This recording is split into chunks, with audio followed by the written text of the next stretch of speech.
Alors, bienvenue à tous. On est très, très heureuse de vous accueillir ce soir pour cette 8e édition.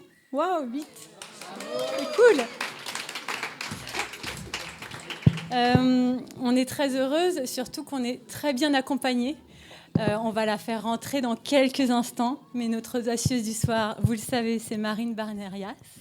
Et on a hâte de l'accueillir et j'espère que vous lui ferez une entrée digne de ce nom. En tout cas, on voudrait remercier déjà avant tout aussi We Are, ce lieu qui nous accueille. We Are, c'est une maison unique qui réunit les talents des industries créatives et digitales. Et c'est une communauté qu'ils animent aussi et qui fait rayonner la création française. Donc vous êtes dans un endroit très sélect et on est très heureuse de vous ouvrir ces portes grâce aux audacieuses. On remercie aussi particulièrement BPI France, notre sponsor depuis maintenant 3 éditions. Donc merci pour votre confiance.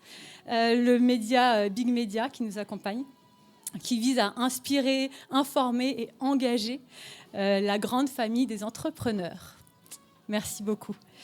Alors, certains connaissent ce concept, sont des habitués, mais certaines sont nouvelles ici.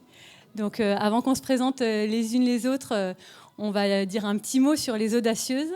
Les audacieuses, déjà, c'est l'histoire d'une rencontre. Donc, on est très heureuse d'être là ensemble ce soir, parce qu'on n'aurait peut-être pas imaginé ça il y a 1 an, un an et demi maintenant, quand on a lancé les audacieuses. C'est l'idée d'allier nos forces, d'être convaincu qu'on avait envie de parler des sujets qui comptent, les piliers, famille, couple, business, en saupoudrant tout ça d'audace. Et on aimait surtout l'idée de se réunir en vrai, tout ensemble, et de parler d'audace, ça insuffle l'audace. Donc on espère vraiment que vous repartirez boostés. Eh bien voilà, qui sont ces audacieuses ? Je laisse Swazik se présenter. Avec plaisir. Bonsoir à toutes et à tous, parce que nous avons au moins un homme ce soir parmi nous, une exception. Je suis Swazik Castelnerac.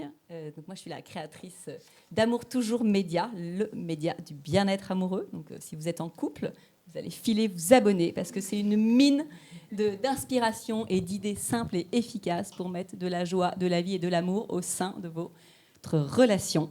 Donc moi, je suis vraiment... mon leitmotiv, c'est me dire que oui, l'amour peut durer toujours. C'est un travail, c'est pas forcément facile, c'est un défi, mais vraiment, c'est possible. Et je crois que c'est vraiment quelque chose qu'il faut dire et redire, parce qu'aujourd'hui, il est bien plus facile et bien plus accepté de se séparer plutôt que de lutter et d'être heureux en couple.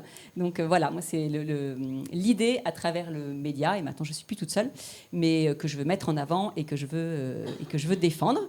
Et j'ai un podcast qui s'appelle Au cœur du couple, que j'anime avec Marie-Lise Richard, qui est psychologue et thérapeute de couple, où là, on va davantage sur les problématiques du couple. Et c'est ça qui m'a emmenée dans ce trio, puisqu'on est toutes les 3 podcasteuses. Et voilà, c'est avec ce podcast que je suis venue, que j'ai rejoint les audacieuses, mais voilà, avec la facette couple. Donc, j'adore interviewer nos invitées audacieuses sur leur vie de couple. Et ce soir, je pense qu'on va se régaler.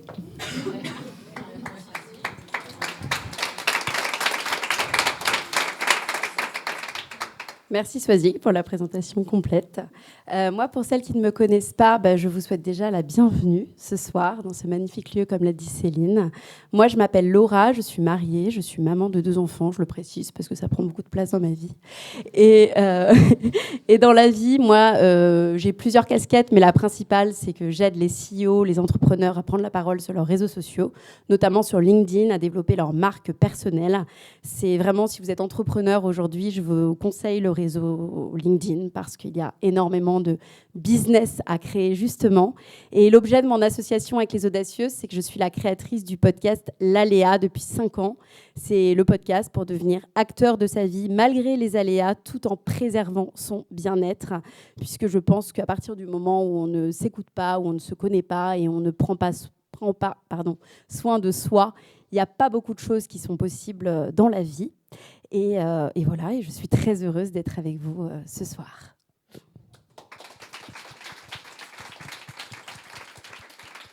Et moi, je suis Céline Ferrari. Est-ce que ça marche? Oui. Je suis Céline Ferrari. J'ai créé le podcast 1, 2, 3 pépites sur le thème de la famille, où j'ai interviewé plus de 50 parents inspirants. Et ce rôle-là m'a vraiment donné le goût de l'interview. Et donc, depuis 4 ans, je fais beaucoup d'interviews. Et j'adore ça, poser des questions, faire réfléchir, créer des émotions, que ce soit en podcast, en vidéo, ou aussi, et surtout, en format live. C'est pour ça que j'aime autant ce rendez-vous. Une des valeurs qui est importante pour moi, c'est évidemment la famille. La famille, celle d'où je viens. J'ai même ma sœur qui est là ce soir, petit big up. Donc voilà, valeur famille très forte. Et puis valeur famille aussi vers la famille que j'ai créée. J'ai 3 enfants avec Nicolas. On vit à Londres depuis 2 ans. Et je crois que c'est un des rôles les plus forts de ma vie. Et aussi le plus challengeant, mais quel bonheur. Donc voilà, sacrée aventure de vivre ensemble depuis 2 ans à Londres. Je suis très heureuse d'être là et j'ai hâte de poser toutes mes questions à Marine. Dans cette présentation, on va aussi accueillir Estelle, qui est la représentante Big Media ce soir. Je te laisse le micro. Bonsoir à tous. Déjà, je suis très heureuse d'être là avec vous parce que la rencontre avec Laura, Céline et Swazik est assez particulière parce qu'on les écoutait beaucoup. Et en fait, on a la même ADN, c'est l'idée de raconter des histoires, mais de manière très positive parce que nous, chez Big Media, notre volonté, c'est vraiment de montrer l'entrepreneuriat de manière très positive, très inspirante. Et en fait, quand je les écoutais, j'étais toujours hyper inspirée derrière, que ce soit dans le couple ou autre. Et en fait, ce partenariat s'est fait de manière très naturelle parce que voilà, l'ADN de Big Media, ce que disait Céline tout à l'heure, c'est engager, informer, donner un ton positif à l'entrepreneuriat parce que c'est pas évident, surtout dans ce contexte aujourd'hui. Et je pense que le positif apporte le positif. En tout cas, c'est nos valeurs chez Big Media. Donc je suis ravie d'être là. J'ai eu la chance de parler un petit peu avec Marine. Donc Marine, en parlant avec toi, j'ai une phrase qui m'est venue vraiment tout de suite en tête. C'était de se dire que le courage et la réussite se construisent chaque jour. Et en fait, c'est ça qu'il faut retenir de l'entrepreneuriat. Merci à tous.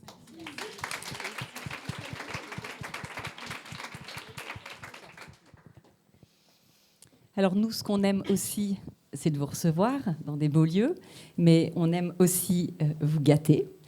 Donc on va prendre le temps de présenter nos partenaires, des fidèles partenaires et des tout nouveaux aussi. Vous allez voir, on en a pas mal et vous allez retrouver dans votre tote bag un assortiment de tous ces partenaires.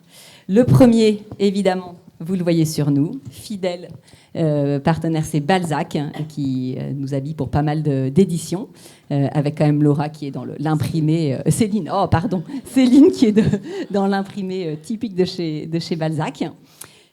Ensuite, je pense que vous l'avez vu, on a tout un joli collier avec le mot rose.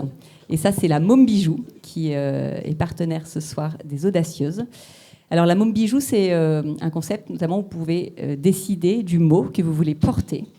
Et nous, ce soir, en partenariat avec eux, on voulait porter ce mot pour rappeler que c'était le mois d'octobre rose. Et on est contente d'être l'image ce soir de cette belle mission que porte Octobre Rose. Pour info, quand vous achetez ce collier rose, y a tous les bénéfices sont reversés à l'association de lutte contre le cancer du sein. Mais vous pouvez aussi aller voir Isabelle dans son atelier et elle crée le mot que vous voulez, un exercice qui est quand même assez fameux de chercher le mot qui vous définit ou que vous voulez porter pour parler aux autres. Voilà, c'est vraiment un exercice très intéressant à faire. Donc merci beaucoup la Môme. Alors après, on a de la chance d'avoir quelques créatrices ce soir. On a Clotilde qui est la créatrice de Burly. Est-ce qu'elle est là? Voilà, dans le fond. Donc Burly, alors je suis contente parce que Clotilde est varoise aussi. Moi, je viens de Toulon et donc on est voisines toutes les deux. On s'était jamais vues avant, donc l'histoire est sympa. Et c'est vraiment une marque de mode féminine. Elle a trouvé son inspiration chez sa grand-mère qui s'habillait peu, mais bien. Et donc elle a voulu créer une ligne de vêtements, matière 100% naturelle et durable. Donc évidemment, chez Amour Toujours, ça nous plaît. Elle confectionne aussi des bijoux. Et ce soir, avec ces tissus. Elle vous a confectionné. C'est unique. Vous avez tout un chouchou comme ça dans votre sac. Donc merci beaucoup Clotilde.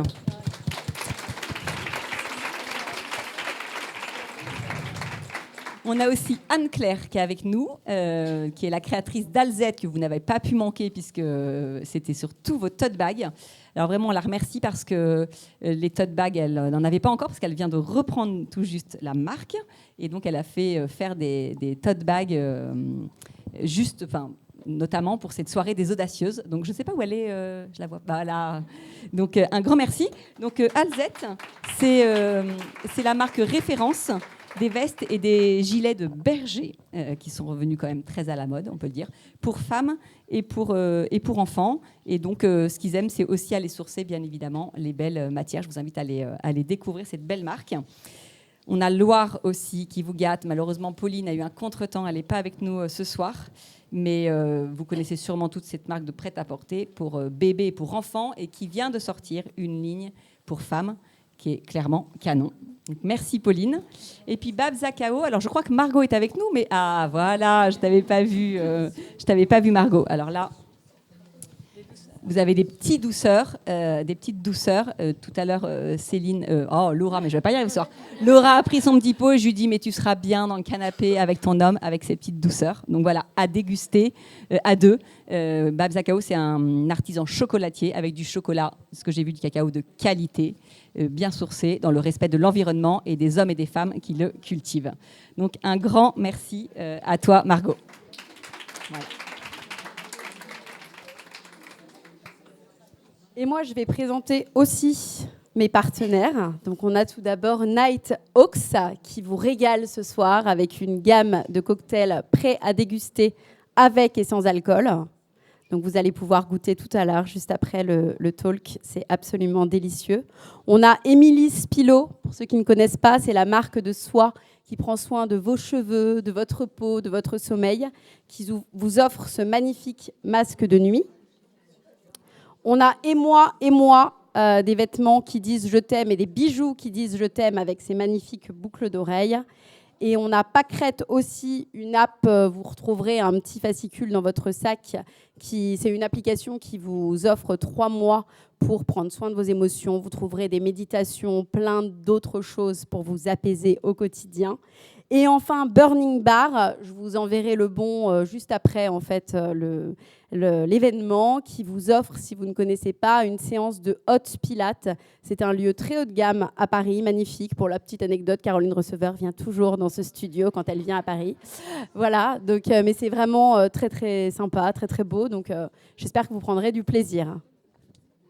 Alors la liste n'en finit plus. Moi aussi, je vous présente les partenaires, mais vous voyez, ça fait vraiment une belle ribambelle de partenaires. Marlette, évidemment, Marlette qui a beaucoup soutenu mon podcast et qui aujourd'hui nous accompagne sur les Audacieuses. Ce sont des préparations pâtissières. Et en fait, l'idée, finalement, c'est que vous reproduisiez l'effet coffee shop, mais chez vous. Donc voilà, c'est la promesse. Et c'est toujours très sympa. Et en tant que maman un peu speed, c'est toujours aussi sympa de piocher là-dedans. J'ai du coup Marlette juste là. Voilà. Et ensuite, Jolie Mama, marque de nutrition, pensée notamment pour les femmes enceintes et allaitantes. Et les produits, je peux vous dire, ils sont sains et gourmands. Et cette crazy nut à la petite cuillère. C'est incroyable. Manucuriste, spécialiste du vernis à ongles green et clean. Et là, j'ai bien aimé, je leur ai dit, mais vous avez une gamme enfant aussi, on ne peut pas se faire un petit duo. J'aime bien gâter les mères, mais bon, un petit truc pour vos enfants aussi. Voilà. David Lucas, qui nous a sublimé, coiffeur parisien, créateur reconnu pour son approche élégante, naturelle et sur mesure, et qui vous offre un shampoing poudre, donc hyper facile à transporter, léger et de belle qualité. On a aussi Nanja qui est ici, aussi par ici, créatrice qui a créé Bleu Blanc Louve, donc un moteur de recherche finalement, idée cadeau. Vous ne savez pas quoi offrir, vous mettez toutes vos infos et de la grossesse à 12 ans, vous aurez la meilleure idée selon ce que vous aurez rentré. Merci. Et Nanja nous a mis dans le tote bag des jolies enveloppes et paquets cadeaux que vous pouvez vraiment ajuster selon la taille de votre cadeau. Donc elles sont toutes jolies et très utiles, j'en suis sûre. et elle aussi qu'on remercie, qui a fourni des magazines qui ne sont pas encore arrivés. Donc on s'arrangera pour vous les mettre pendant le cocktail si on y arrive, mais on y croit encore. Nous, on y croit tout le temps chez les audacieuses, donc il va arriver pendant le cocktail. Voilà pour les super partenaires. Je crois qu'on est bon. On est pas mal. Eh ben bon. Voilà. Mais non, tu vois, je savais. Voilà, le plus important. Amour toujours.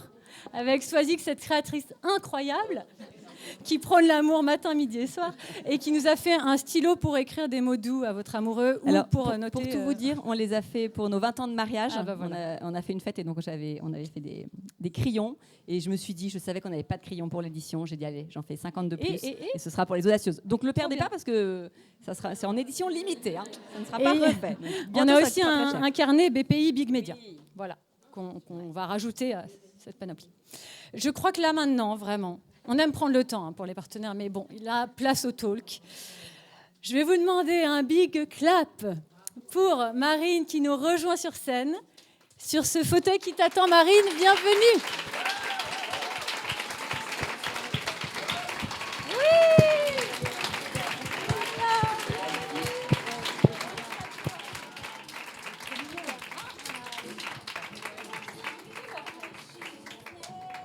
Bonsoir. Oui, Marine. C'est le feu votre truc là. Oui, ça y est, on y est. Moi j'étais au bout du truc, je me suis dit mais déjà c'est girl power time.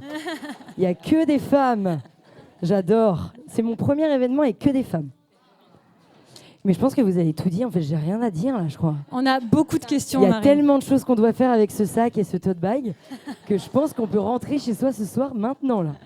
Non, pas du tout. Tu n'y échapperas pas. On a un bon 3/4 d'heure tout ensemble. Ah ouais, c'est sûr. On a chacune nos questions, vous l'avez compris, hein, Madame Famille, Madame Couple, Madame Business et Def Je vais être en Perso. thérapie là en fait, c'est ça? Voilà, à peu près. Avec un public bienveillant et génial. Okay. Et ensuite, bien sûr, vous aurez aussi la parole. On vous garde un temps, évidemment, de questions-réponses. Donc, n'hésitez pas à les garder bien au chaud. C'est parti, on y va, Marine? Je te fais confiance, je te suis. Juste petite information, je n'ai pas forcément préparé. Donc, ce qui est bien, ça va être de l'impro. Mais moi, c'est ce que je préfère parce qu'il n'y a pas de réflexion, en fait. Parfait. Il n'y a que de l'action. Et c'est ça qui donne souvent les meilleures interviews. Alors ça, je ne sais pas. Je te donnerai une note à la fin. Okay. Marine, moi, je te propose déjà un petit retour en arrière. Je te propose de... Non, d'abord, tu vas te présenter déjà. Une petite présentation quand même pour celles qui ne te connaissent pas forcément. Comment tu te présentes aujourd'hui ? Déjà, merci à vous trois, les filles, parce que je ne connaissais absolument pas les audacieuses. Désolée, Swazik. Mais vraiment, je vous remercie infiniment pour votre invitation. Merci à vous toutes aussi de vous être déplacées ce soir. Parce qu'un jeudi soir, il y a peut-être plein de choses à faire aussi. Donc moi, je me présente. C'est une question qui est assez compliquée pour moi. Mais j'aime bien dire que je suis une amoureuse des gens. J'aime tellement les gens que j'ai fait un métier qui permet de raconter leurs histoires, ou du moins une partie de leur vie. Et donc moi, j'aime bien raconter des histoires. Et j'aime bien raconter des histoires qui, j'espère, auront un impact dans la vie des gens. Voilà comment je pourrais me présenter aujourd'hui. Merci, ça me parle complètement. Marine, donc je te propose un retour en arrière, peut-être pour que tu nous présentes finalement dans quel contexte tu as grandi. Moi, j'aime toujours savoir, je pense que c'est très éclairant aussi pour savoir qui tu es aujourd'hui. Quel a été ton contexte familial ? Alors, contexte familial. Je ne sais pas si ici, il y a des enfants. Est-ce qu'il y a des enfants ? Le but, c'est que ce soit quand même un peu interactif, je trouve. Vas-y. En fait, on n'est pas beaucoup. On peut échanger ensemble, c'est ce qu'il y a de mieux, parce que sinon, s'il y a des spectateurs et des acteurs, c'est un peu chiant, autant qu'on se réunisse tous ensemble. Est-ce qu'il y a des gens dans la salle qui sont des enfants de divorcés ? Ok. Ah, pas tant que ça, c'est chouette. Pas beaucoup, il y en a 5, 6. Moi, je suis une enfant de divorcée, c'est pas une étiquette qui a été sur mon front, évidemment pas, mais ça conditionne quand même un voyage. Ça conditionne une manière de voir la vie, des angoisses, des peurs, des doutes. Et donc moi, ça a été un petit peu mon enfance. Ils ont divorcé quand j'avais 5 ans. Et après, je suis partie en pension. Et j'avais soif déjà, très jeune, de découvrir d'autres univers. Bon, je me suis fait virer aussi de mon collège. C'est aussi peut-être pour ça que j'avais soif d'aller voir ailleurs. Mais ça m'a donné, en fait, le fait de me faire virer d'un lycée très, on va dire, très dans les règles. à Versailles. S'il y a des petits Versaillais ici, ils connaissent. Hein. Avec voilà, un collège très catholique, avec une manière de voir la vie qui était leur manière de voir la vie et que je ne critique absolument pas. Mais quand nos chemins se sont séparés de cet établissement, je suis partie en pension dans le Nord et après je me suis dit mais c'est incroyable la diversité et c'est extraordinaire déjà de voir juste à côté de chez soi à quel point on peut vivre différemment. Et donc je suis partie à Compiègne, après je suis partie à Amiens, après je suis partie à Lille et après je suis partie à Marseille. Et comme j'avais des racines un peu bretonnes, bon bah il y a que l'est de la France que j'ai pas fait. Lyon, évidemment, plein d'autres villes. Mais en découvrant un petit peu le nord de la France et le sud, et en ayant des racines bretonnes, j'ai l'impression que j'avais un peu d'ingrédients de tous les côtés pour me dire ok, maintenant, tu peux te lancer. Et alors, ce contexte familial, quand même.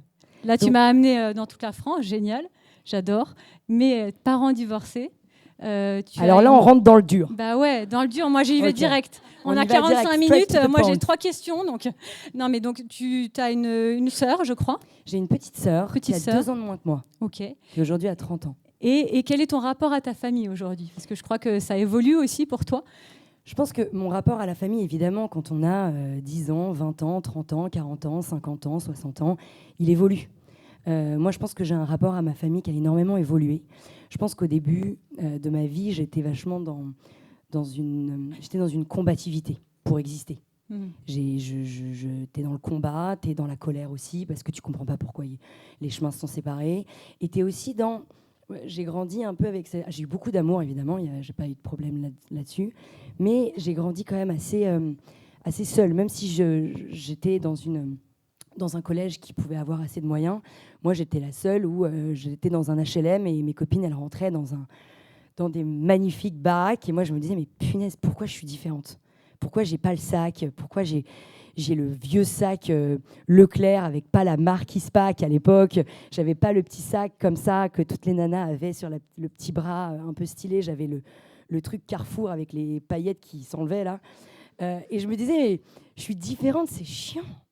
Comment je vais faire pour faire ma place? Tu le voyais pas comme une force? Pas du tout. À ce moment-là.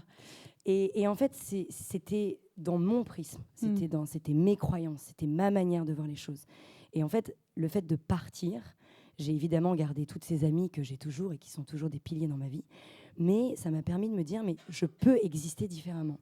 Et pour revenir sur ta question sur la famille, je pense que c'est normal que on a des étapes dans notre vie. Au début, nos parents, on les considère comme des super-héros. On a peut-être pas pour certaines d'entre vous, mais on peut se dire, on a un modèle. Ils nous montrent un modèle, ils nous montrent une manière de voir le monde, de voir la vie. Et après, on grandit, on se dit, mais je déteste comment il voit le monde, en fait. Mais il est complètement out of the box, le mec. Et donc, tu es dans le conflit. Tu as envie de lui faire t'as envie de le faire bifurquer dans tes propres croyances. Et plus tu grandis, je trouve, plus tu t'accomplis, plus tu les acceptes, et plus ça devient une force, et plus tu pardonnes des choses. Et c'est ça aussi que je trouve intéressant, c'est l'accomplissement de soi-même amène un regard de paix et un partage avec ses parents que tu peux pas forcément avoir quand tu es dans le conflit déjà avec toi-même. C'est vraiment aussi lié à une maturité et un temps qui s'écoule, je pense. Donc tu passes quand même, tu me disais peut-être du combat à quelque chose de plus apaisé. Je trouve que ce qui est finalement audacieux dans ce que tu partages, c'est presque la notion de pardon. Ça nécessite beaucoup d'humilité peut-être pour ça. Le pardon, il a pris du temps. Hein. Parce qu'au début, la colère, elle est bien présente pour plein de raisons qui sont de l'ordre de l'intime que vous avez toutes aussi dans votre cœur à des moments de votre vie. Et la colère, c'était pas que en lien avec mes proches et ma famille, elle était aussi en lien avec ce qui a pu m'arriver dans ma vie. Et j'étais en colère sur plein de choses, en fait. J'étais dans le combat.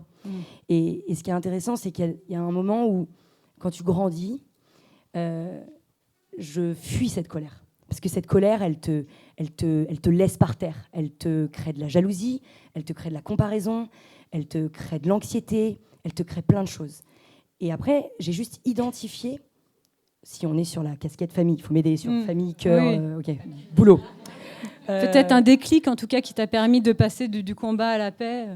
Je pense que je me suis rendu compte que j'avais besoin de dire aux personnes qui m'avaient le plus aimée. Moi, je ne suis pas encore mère, je n'ai pas encore donné la vie, contrairement à vous trois, et à beaucoup de femmes qui sont là ce soir. Et donc, je ne pourrai jamais avoir la prétention de dire ce qu'on ressent quand on est mère ou quand on est tout simplement un parent qui a donné la vie à un enfant. Et donc je pense que j'aurai un autre discours encore quand j'aurai donné la vie, j'aurai un autre discours quand je serai grand-mère, quand je serai arrière-grand-mère, peut-être que je serai morte avant, Inch'Allah, je sais pas. Mais je pense qu'à un moment donné de ma vie, avant peut-être de donner la vie, moi, j'ai eu besoin de dire, en fait, je te pardonne. Et de pardonner, moi, ça m'a apaisée. Et ça a rebattu un jeu de cartes, ça a recréé des nouvelles relations, et ça a fait un nouveau départ. Je sais que tu m'avais dit que tu voulais être à ta place d'enfant pour devenir une meilleure femme. Exact. C'est génial d'être un enfant, non? En fait, on perd cette insouciance dès qu'on grandit un peu. Est-ce que tu peux me dire finalement qu'est-ce que ça veut dire et comment ça a changé ton rapport justement peut-être à tes parents? Je pense que, en fait, encore une fois, ça dépend des histoires et chaque histoire est très personnelle. Et moi, je pense qu'à un moment donné, quand tu es un peu dans quelque chose où tu te mets dans une case de survie, tu te mets un peu, on devient les parents de nos parents. Ça nous est tous arrivé à un moment donné d'avoir envie d'être le parent de nos parents. Mais on n'est pas le parent de nos parents. On n'a pas demandé, ils nous ont rien demandé. Et c'est cette notion-là que j'ai découvert il y a très peu de temps, il y a à peu près 2 ans, donc c'est très récent, où je me suis dit, mais en fait, moi, je veux redevenir enfant. Je veux être l'enfant de mes parents. Je veux rester à ma place d'enfant, parce que c'est la meilleure des manières de fructifier ce que je suis en train de produire aujourd'hui, ce que je suis en train de faire. Et de ne pas me mélanger à travers différentes casquettes, et de garder cette casquette de « je suis l'enfant de mes parents ». Et j'inverse pas ce rôle. Et ça m'a fait du bien. Chacun a sa place. Chacun a sa place. Et aussi, c'est aussi remettre cette notion de respect que je pense que j'avais un peu perdu. J'avais un peu perdu, je m'étais éloignée de... Parce que parfois, dans notre vie, dans notre trajectoire, on peut avoir des choses où on se dit, mais ça, c'est pas... Enfin, on peut s'éloigner de ce dont on a peur. On s'éloigne d'une personne, souvent, quand elle nous effraie. La preuve, on peut regarder, aujourd'hui, on ne va pas rentrer dans la politique, mais on peut regarder, c'est la peur qui génère tout. Et donc, on a peur de divorcer, on va divorcer. On a peur de ne pas être aimé, on ne va pas être aimé. On a peur d'être isolé, on va être isolé. On a peur de ne pas avoir de potes, on ne va pas avoir de potes. Nos peurs sont génératrices de choses qui nous arrivent dans notre vie. Et donc, j'ai eu envie de couper ça. Et donc voilà, je ne sais pas si j'ai répondu à ta question. Mais merci de t'être livré en tout cas sur le fait qu'en effet, parfois la famille, on le sait, ça peut être pas tout rose, pas facile et qu'il y a un chemin à faire pour pouvoir grandir et être plus apaisé. Merci Marine. Est-ce que je peux faire une petite aparté à votre... Désolée, je peux faire un bien petit... dernier avant de... En gros, quand je suis arrivée ici, j'aime bien regarder les bouquins qui sont exposés. Bon, j'en ai piqué un en bas. Et est-ce que tu peux me le donner? Je l'ai mis sur le côté. Et en fait, j'ai vu qu'il y en avait d'autres ici. Bon, je ne vais pas le voler, même si j'aurais bien aimé. Mais parce qu'il y a un homme que j'adore. Tu me parlais de l'âme d'enfant. Moi, je me considère comme un enfant de 5 ans. J'ai l'impression d'avoir une insouciance. Je développe j'essaye de cultiver cette insouciance parce qu'elle s'envole très rapidement. Et j'ai une phrase. Moi, j'adore Charlie Chaplin. Et il y a une phrase qui dit, et j'ai juste envie de vous la lire ce soir. Ça colle avec ta partie sur la famille.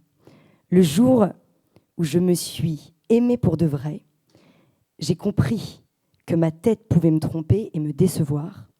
Mais si je la mets au service de mon cœur, elle deviendra un allié très précieux. Et en fait, cet homme, il est resté enfant toute sa vie derrière ses combats. Et je trouve que c'est une belle phrase pour parler de cette âme d'enfant qu'il faut cultiver. Merci, voilà. Merci et de suivre en effet son cœur, la voix du cœur. Merci Marine. Marine, si on passe un petit peu sur la partie image. Bise. Ça prend toujours un peu de temps. Non, on n'est pas sur le business pur avec moi en plus, parce que, comme je te disais, moi je suis vraiment sur la notion d'alignement, de trouver sa raison d'être, de se trouver beaucoup plus que sur du business pur. Je pense que ça a beaucoup plus de valeur à long terme. Je pense que peu de personnes me contredira ce soir. En 2015, à 21 ans, dans tes jeunes années, tu es diagnostiquée d'une maladie, la sclérose en plaques, un aléa qui aurait pu te freiner. Et pourtant, tu choisis d'en faire une force, tu choisis de partir explorer le monde.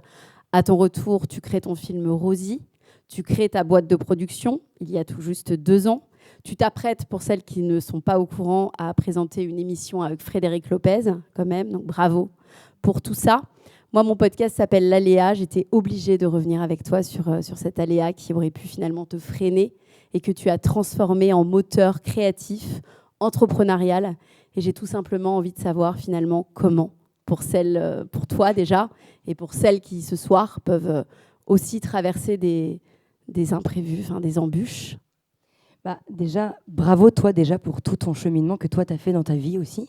Parce que je trouve que d'avoir osé parler de ces imprévus qui arrivent sur notre chemin. Le mot aléa, il t'appartient, il est magnifique et c'est le tien. Je trouve que dans aléa, parfois, on peut rester sur le quai. C'est-à-dire que l'aléa, pour moi, est toujours accompagné de quelque chose qui est moteur, qui est transformateur, qui t'accompagne à un endroit que tu n'aurais jamais imaginé de ta vie. Et c'est ce que tu fais dans ton podcast, en donnant la parole à ces personnes et en montrant en fait un chemin qui est un peu différent. Et pour revenir sur ma petite histoire, je pense que dans la salle ici, et vous trois qui êtes là, vous avez monté Les Audacieuses. Je pense que toi qui gères aussi BPI, Big Media, t'entends des histoires tous les jours très inspirantes. Et puis pour toutes les marques que vous avez citées au début et toutes les femmes qui se sont déplacées ce soir, je pense que l'imprévu, c'est un mot qui fait partie de la vie en fait. Tout le monde en a. Donc, ok, moi, bingo, j'ai eu la sclérose. Ok, il y en a une, elle va divorcer alors qu'elle vient de se marier. Ok, il y en a une, sa mère, elle vient de décéder. En fait, c'est la vie avec un grand V. Et moi, je pense qu'à l'époque, je la voyais en tant que... dans cette notion de combativité, j'étais en combat aussi avec la vie. J'étais en combat avec elle. Et j'acceptais pas ce qu'elle me mettait sur mon chemin que je ne contrôlais pas. Là, il s'avère que la sclérose en plaques, est-ce que les gens savent un petit peu ce que c'est dans la salle, rapidement? Oui, il y en a qui ne savent pas, c'est peut-être plus simple. Oh non, tout le monde sait, bingo, ok. Donc, maladie neurodégénérative, la meilleure maladie, parce que c'est la pire au monde, parce que c'est juste après les accidentés de la route, c'est celle qui cause le plus de handicap. Donc, on peut perdre la vue, l'usage d'un bras, d'une main, d'une jambe. C'est une maladie qui beaucoup de Français portent, principalement des femmes. Et aujourd'hui, en fait... je la remercie d'être entrée dans ma vie. Je pèse mes mots en disant ça parce qu'encore une fois, cette maladie que j'ai appelée Rosie, je réussis aujourd'hui à cohabiter avec elle. Mais il y a énormément d'histoires qui sont différentes. Il y a énormément de patients qui souffrent au quotidien de cette pathologie. Donc ce que je dis m'appartient. C'est pas quelque chose c'est pas un message ou c'est pas une morale que je veux donner sur la maladie. C'est très important. Et par rapport à ma maladie, elle est arrivée en 2015, comme tu le dis très bien. J'ai perdu la vue des 2 yeux. Et au moment où je perds la vue, je suis encore dans le déni. Je dis, mais jamais de la vie, j'en parle. Non, mais toi, roule ma poule, tout va bien, t'inquiète. Sauf que je perds la vue une 2e fois, 1 mois après. Donc là, je me dis, la maladie veut vraiment me dire quelque chose. Et en fait, c'est le début d'une nouvelle vie qui a commencé à ce moment-là. C'est la première fois de ma vie que j'ai commencé à m'écouter. Je ne m'écoutais pas parce qu'un boss où je devais faire un objectif, où j'avais un rendu à rendre, où j'étais contraint par des choses dans une entreprise. Je m'écoutais parce que j'avais une voix et j'avais une intuition un peu animale qui me disait « faut que tu bifurques là, ça va pas, ta vie, ça va pas ». Et je suis partie vivre un voyage où je me suis dit « j'ai un corps qui est en train de me lâcher, j'ai un esprit qui part complètement en vrille ». Et j'étais convaincue qu'il fallait réunir tout ça pour essayer de me comprendre un tout petit peu plus avant de prendre un traitement qui est extérieur. Et ça a été un long voyage, ça a été très dur, ça n'a pas été simple du tout. Et ça n'a pas été simple et c'est important, c'est que rien n'est simple. Mais démissionner d'une boîte n'est pas simple. Oser bifurquer n'est pas simple. Rien n'est simple. Si on pense que la vie est un cadeau, ou quand on voit, par exemple, sur les réseaux sociaux, des parcours de vie, où on se dit « non mais elle y arrive, elle a une force de vie ». Mais c'est pas vrai du tout. C'est pas vrai. Derrière vous trois, habillés en Balzac, super bien brushingés, etc., c'est un bordel. Non mais... faut le dire, c'est compliqué. C'est-à-dire que pour en arriver là, c'est compliqué. Et vous qui êtes là ce soir, vous avez passé des choses qui étaient extrêmement compliquées. Et c'est là où c'est extrêmement intéressant, c'est de se dire à quel moment dans votre vie vous vous êtes fait confiance, plus que les autres vous faisaient confiance. À quel moment? Quand est-ce que ça a bifurqué?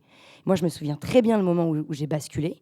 C'est quand je bossais chez Euronews, je devais démocratiser la marque, l'amener sur des événements culturels en Europe pour faire des partenariats. Donc, je devais partir au festival américain des films de Deauville. Et là, mon boss me dit « Ah non, mais elle, on l'a recrutée où celle-là? Normalement, on recrute chez HEC. » Et il avait appris que je venais pas d'HEC, je venais d'une école à Marseille, une école de commerce. J'entends juste qu'il critique mon école. Je me dis, mais alors lui, je vais lui faire bien comprendre que déjà, il a bien recruté et qu'en plus de ça, l'événement, je vais le casser en 2.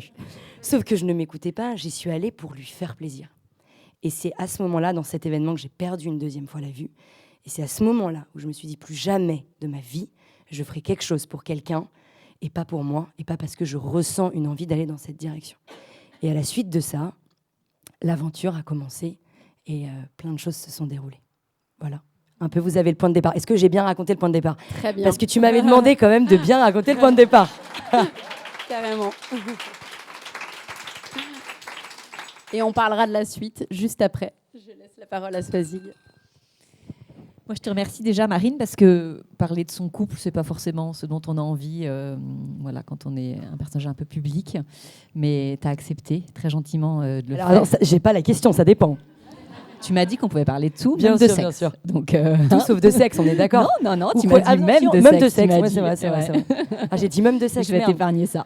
J'étais en forme. Et est-ce que déjà tu peux nous présenter ton couple, qu'on fasse connaissance avec vous deux ? Yes. Alors, il y a juste une petite chose, c'est que je trouve ça très important de dissocier toujours ta vie professionnelle, ta vie publique et ta vie privée.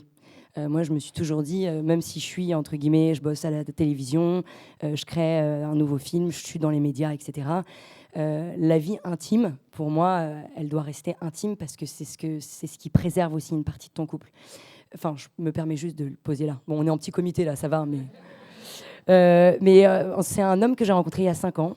J'ai eu une ancienne relation avant qui, je ne sais pas si certaines ont pu peut-être voir mon film qui s'appelle Rosie ou qui ont pu peut-être lire ma petite plume d'enfant que j'avais écrite il y a quelques années, où j'étais avec quelqu'un d'autre à cette époque, donc il y a 5 ans. Et en fait, c'est vrai qu'il y avait un tableau qui était écrit, c'était « Et puis ils vécurent heureux et ils eurent 5 enfants ». Parce que c'était l'histoire d'amour, la grande histoire d'amour passionnelle qu'on peut connaître un jour dans notre vie. Et après, j'ai été un petit peu embrigadée dans « mais c'est pas possible, je peux pas le quitter, je peux pas arrêter ». Il y a, médiatiquement, dans le film, il est dans mon film, il est dans mon livre, tout est lié. Et en fait, ça qui était aussi intéressant, c'est j'ai osé, on est partis tous les deux, c'était pas moi qui l'ai quitté plus que lui ou moi, mais ça a été un moment très important parce que j'ai eu besoin après de prendre beaucoup de temps pour moi, pour me relancer dans quelque chose.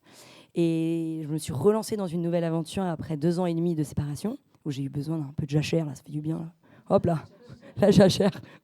C'est pas très joliment expliqué, mais vous comprenez un petit peu, mesdames. Je sais pas, il y a des femmes célibataires un peu dans la salle ? Quelques-unes. Ah, c'est chouette. C'est bien, les filles. Ça fait du bien.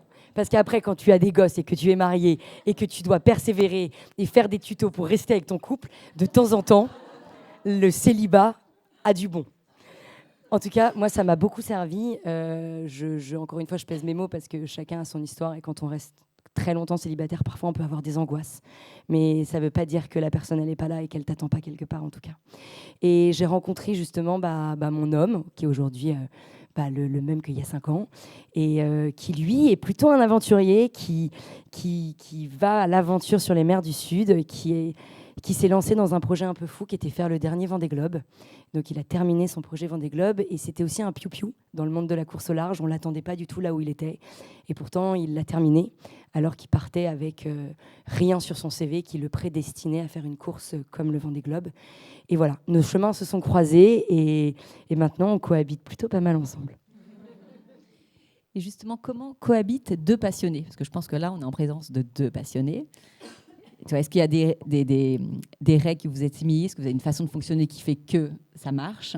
Est-ce qu'il y a une passion parfois de l'un qui prend plus de place que celle de l'autre ? Ça m'intéresse de savoir comment vous... Déjà, je pense que quand on monte une boîte de prod, on crée des projets qui sont le reflet un peu de notre âme, en tout cas pour ma part. Et donc, je suis en train de réaliser un film là, qui s'appelle « À la vie, à la mer ». C'est une déclaration d'amour sur comment on tombe amoureux d'un passionné. Évidemment, c'est pas ma life. Loin de là. Je réalise ce film, mais c'est sur Jean Le Cam et Anne Le Cam. Bon, parfois, il y a des petits miroirs sur sa propre vie. Mais la thématique de tomber amoureux d'un passionné et avoir 2 passionnés dans la même famille, ça me tétanisait. Je me suis dit, mais c'est pas possible, on peut pas... J'avais des schémas un peu où je voyais la nana qui était très entrepreneuse et puis le mec qui était peut-être un peu moins, mais c'était fine, ou inversement, l'homme qui était très entrepreneur et la nana qui était plus à la maison. Et c'était fine aussi, elle était très heureuse dans sa vie. Et j'avais du mal à trouver 2 schémas qui me correspondaient, où je me disais, où je me disais, ok, il y a une nana qui est extrêmement épanouie, un mec qui est qui pètent le feu, ils ont des gosses, tout roule, ça va bien. J'arrivais pas à comprendre ce schéma. Et enfin, j'arrivais pas à le trouver. Et en fait, je me suis dit, déjà, il n'y a pas de fiche produit. Je me suis dit d'arrêter d'avoir envie de le chercher. Ça allait peut-être me permettre de trouver mon propre chemin. Et cette période de jachère là m'a permis de rebattre les cartes et de me dire qu'il n'y avait pas de tableau, qu'il n'y avait pas de règles, qu'il n'y avait pas de couple bien ou de couple pas bien, qu'il n'y avait aucune règle et que souvent ceux qui mettent des règles, il faut les fuir, il faut partir en courant parce qu'ils n'ont aucune... En tout cas, moi, je ferais ça. Si on me dit quoi faire, je pense que je ferais l'opposé de ce qu'il faut faire. C'est un peu mon tempérament parce que ça me terrifie en fait d'être enfermée dans une manière de penser. Parce que j'ai la sensation que notre vie évolue tellement avec nos envies, avec nos besoins, avec nos sensations, que peut-être que ta vie, elle est comme ça pendant un temps, et que du jour au lendemain, tu pourras changer de casquette et basculer dans une autre énergie, dans une autre histoire. Et donc, de toujours se réinventer. Et je pense qu'on a une règle dans notre couple, c'est de se mettre en priorité, quoi qu'il arrive. Dans son projet Vendée Globe, moi, quand je l'ai rencontré, il n'y avait pas de projet Vendée, les filles. Oh, Mazette, le projet Vendée. Quand il a commencé à me dire, je vais faire le Vendée Globe, je dis, ok, je te quitte. Salut, je me casse. Moi, ma vie, je venais de monter ma boîte de prod. Je suis à Paris. Je ne vais jamais monter une société de production en Bretagne. Non, mais jamais de la vie. Ou sinon, je fais des films sur le surf. Mais ce n'est pas trop ce que j'ai envie de faire pour le moment. Sans dénigrer la Bretagne, je l'adore, je viens de là-bas. Mais par rapport à ce que j'avais envie de faire, ce n'était pas là-bas que je pouvais être. Et c'est là où je me suis dit, ça ne peut pas marcher. Et c'est lui qui m'a appris ça. C'est lui qui m'a appris en me disant, mais en fait, moi non plus. Moi aussi, en fait, je suis terrifiée. Moi aussi, je ne sais pas si ça va fonctionner. Mais il faut qu'on se mette en priorité. Il faut que dans mon projet bateau, c'est 4 années de préparation. C'est un projet qui est colossal. Le Vendée Globe, pour celles qui ne savent peut-être pas, c'est le tour du monde en solitaire sans assistance. Il n'y a que 39 personnes qui le font par an, par tous les 4 ans. Cette édition, il y en avait 39. Et c'est un dépassement déjà de soi. C'est aussi, on embarque toute une famille. Moi, je me suis dit, mais attends, on embarque toute une famille, mais moi, comment je vais faire, etc. Et en fait, on ne sait jamais comment ça se passe. Et c'est ça que j'ai appris à travers ce projet, c'est accepte de ne pas savoir et de faire confiance. Et je pense que c'est ce mot-là qui résume ma vie de couple aujourd'hui, c'est « je fais confiance ». Et c'est quelque chose que je ne faisais pas avant, parce que j'étais remplie de peur, parce que je ne savais pas où je voulais aller, parce que j'avais peur vis-à-vis de moi-même. Et c'est là où je me suis dit, mais si moi je me sens à ma place, si je suis heureuse dans mes baskets, je pourrais être le plus grand des piliers pour lui. Et si lui l'est, il pourrait être le plus grand des piliers pour moi. Donc ça, les filles, c'est des mots et c'est factuel. Ouah, trop stylé, grand des piliers pour l'un et l'autre. Mais sauf qu'il y a plein de contraintes, évidemment. On cohabite avec de la distance, mais la distance, au début, elle fait peur. Et après, on se rend compte que c'est une force qui est inimaginable.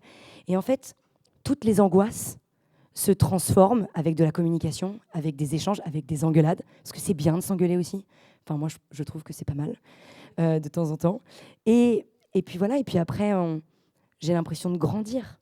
Et je pense qu'une relation amoureuse, elle doit être définie par le fait de rester enfant et de grandir. Parce qu'un enfant, il grandit tout le temps. Je ne sais pas pourquoi, quand on a 18 ans, on se dit qu'on est adulte, c'est chiant. On est adulte quand on meurt, parce qu'on n'a plus rien à faire. Mais quand on est vivant, on est un enfant, on grandit chaque jour. Et en couple, pour moi, j'ai l'impression d'être un enfant. Ouais, moi, j'aime bien dire que l'objectif du couple, c'est de s'élever l'un l'autre. Voilà, pas de se changer, mais de s'élever l'un l'autre. Je crois qu'on a ça dans la tête. Pour aimer l'autre, ça change beaucoup de choses dans notre façon de... Et je rajouterais un truc peut-être un peu plus noir à ce que tu dis, mais sans plomber le truc, mais... alors je vais plomber le truc. Non, mais ce que je veux dire, c'est que plein de fois, moi, je me mettais une pression d'être une nana qui comprend, qui le soutient, etc. Et en fait, il y a plein de moments, j'étais pas comme les femmes des autres navigateurs du Vendée Globe, j'étais pas cette personne-là. Et je me suis dit, mais c'est pas parce que je le soutiens pas de cette manière que je suis pas à la bonne place. Et c'est ça aussi qui est intéressant, c'est que souvent, on se remet encore une pression de est-ce que je suis la bonne nana, est-ce que je suis au bon endroit. Je pense que les mecs, ils se posent pas toutes ces questions. Et en fait, il faut arrêter de se poser toutes ces questions et il faut accepter aussi de temps en temps d'être comme on est, d'avoir énormément de doutes à des moments et de les verbaliser. Et puis tu l'as dit, c'est la question de confiance aussi, d'avoir confiance en son couple et avoir confiance qu'on est la bonne personne pour l'autre. En tout cas, c'était juste pour dire que je ne l'ai pas tout le temps élevé, je pense, parce que... Non, mais ça, si on le faisait tous les jours d'élever l'autre, voilà, non, je pense que je ne l'ai pas tout le temps tu vois, élevé. de l'avoir en tête comme objectif, Ouais. c'est sûr que malheureusement... mais on était un binôme, quoi, tu vois. Et je pense que dans la difficulté et dans le conflit, c'est, je pense, là où j'ai le plus grandi, en fait. C'est en étant la plus imparfaite où je me suis dit, mais en fait, je suis capable peut-être d'être différente. Et je pense que c'était en acceptant cette imperfection et en n'ayant pas les clés pour la changer que j'ai réussi à en fait, me dire, mais en fait, j'ai pas envie d'être cette personne. Donc, si j'ai pas envie d'être cette personne, comment je vais faire? Et je me suis aussi, je pense, énormément entourée. Et donc, je pense que ça, c'est aussi très important. C'est dans tout, familialement, amoureusement, professionnellement, personnellement, c'est de s'entourer qui fait qu'on va dans la bonne direction.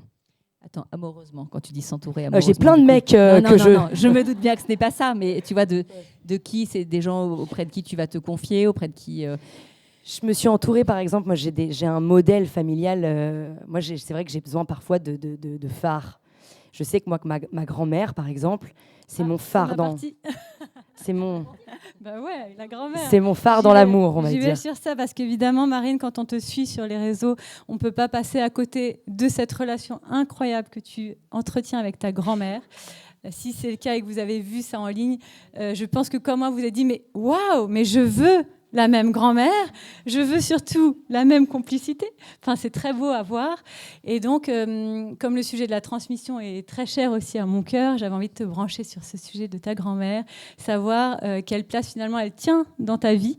Et si tu peux nous parler de cette relation si particulière que tu as. Bah, déjà, moi, j'ai un petit penchant pour les vieux.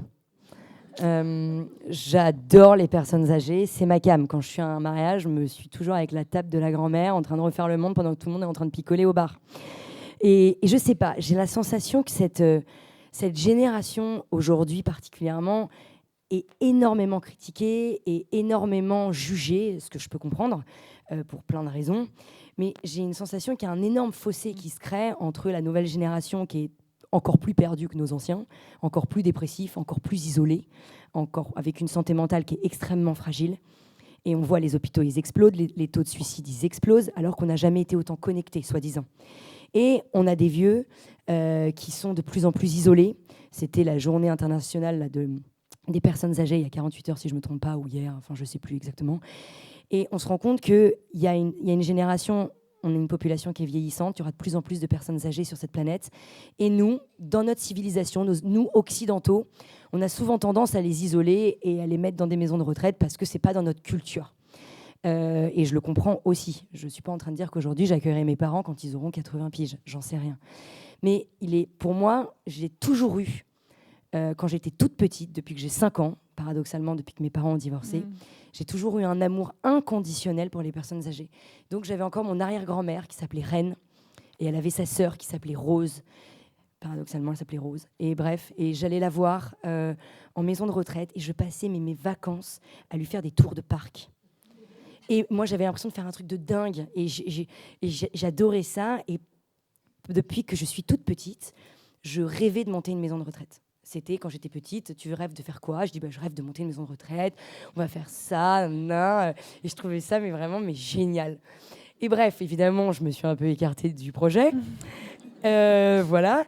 Et en fait, j'ai toujours tissé une relation avec ma grand-mère que moi, je trouve extraordinaire dans mon prisme à moi, parce qu'elle me fait un bien incroyable. Mais il faut savoir que ma grand-mère, elle a aussi 27 petits-enfants. Et ce que j'admire le plus chez elle, c'est que c'est un amour inconditionnel envers chacun d'entre eux. Et il y a des religions différentes, il y a des manières de penser différentes, il y a des avis politiques différentes. Mais c'est une personne qui dit ce qu'elle fait. Elle parle de croyances. Souvent, il y en a qui croient en Allah, en Bouddha, qui sont athées, qui croient en une force, qui croient en Jesus Christ, qui croient en qui on veut ce soir. À vrai dire, on s'en fout. Mais le plus important, c'est de faire ce que l'on dit. Et je trouve qu'elle met en place tout ce qu'elle dit. Elle parle peu, mais elle fait beaucoup. Elle n'a aucun jugement. Et vous savez, les personnes âgées, ils ont une manière d'écouter que nous avons tous perdue aujourd'hui. Moi, la première. Et je trouve ça très intéressant de passer, j'ai énormément passé de temps à ses côtés. C'est elle qui m'a posé toutes ces questions sur mon fameux voyage au moment où je suis partie. Et elle me demandait, mais qu'est-ce qu'ils mangeaient là, les Mongols là, et ça sentait quoi? Et moi j'étais là, ah ouais, c'est bon, je me reconnecte à mon truc. Et grâce à elle, j'ai réussi à écrire mon livre. J'avais jamais écrit de bouquin, et en 6 mois j'ai pondu mon bouquin. Et toujours en fait, elle avait une faculté de me dire, n'aie pas peur de créer ton chemin. Ce qui est paradoxal quand on est un peu la grand-mère qui a eu 6 enfants, qui est un peu la mama, quoi, dont parfois on peut un peu redouter, parce qu'elles ont la poigne, hein, les grand-mères. Hein. Elles se laissent pas faire. Hein. Je sais pas si vous avez des grand-mères ou si peut-être elles sont aussi elles, j'en sais rien. Mais c'est des femmes qui ont une force qui est extraordinaire. Et cette relation que j'ai tissée avec elles m'a permis de créer ce chemin et m'a permis aujourd'hui, j'en suis très très fière. Je l'ai pas fait tout seul ce projet. Il y a même Morgane qui est dans la salle, qui est ma collaboratrice chez Muji, ma société de production, où on est très fiers d'avoir amené les seniors. Donc ce n'est absolument pas ma grand-mère. Ma grand-mère est ma source d'inspiration du fait de me dire qu'il faut réunir ces 2 générations. Mais l'émission qui va sortir s'appellera J'irai au bout de tes rêves. Et c'est un jeune de moins de 30 ans qui va partir réaliser les rêves de l'aîné de son cœur sur les routes de France et d'Europe. Et donc, ça a été un combat pour déjà amener un nouveau programme chez France Télévisions, en prime à 20h55 après le JT. Ça paraît rien comme ça, mais c'est très compliqué d'arriver avec un nouveau format. Il y a des formats où les présentateurs changent. Vous allez voir, il y a plein d'émissions où les présentateurs varient, mais les concepts novateurs sont compliqués à amener. Et je ne sais pas si ça sera novateur. En tout cas, ça vient du cœur. Et j'espère que l'émission vous plaira. Voilà. Et ça sort quand? Désolée, j'étais un peu longue. Non, mais c'est parfait. Non, ça montre combien ta grand-mère a été en effet cette source d'inspiration, au point justement de donner cet élan pour créer cette émission qui sort, rappelle-nous, avant la fin de l'année. Là, nous sommes en plein montage. On a tourné en septembre.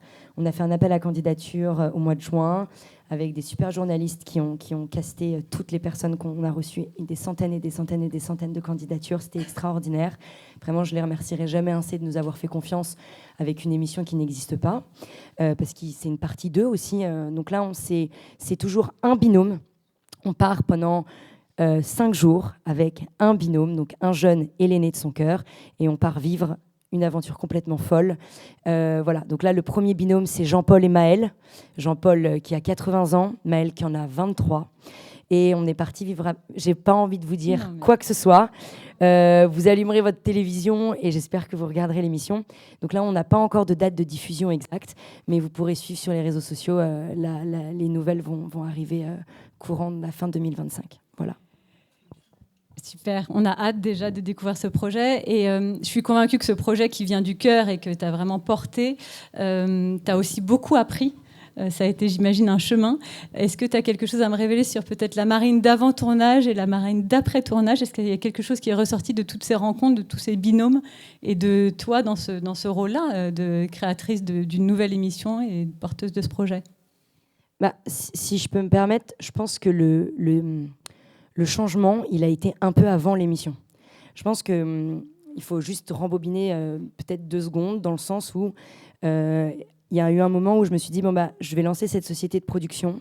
Et le monde de la production audiovisuelle en France, on va dire que quand on est une jeune productrice, personne nous attend de toute façon, même dans la vie en règle générale. Il n'y a personne qui dit « Hey, welcome, tu veux du taf ?» Non.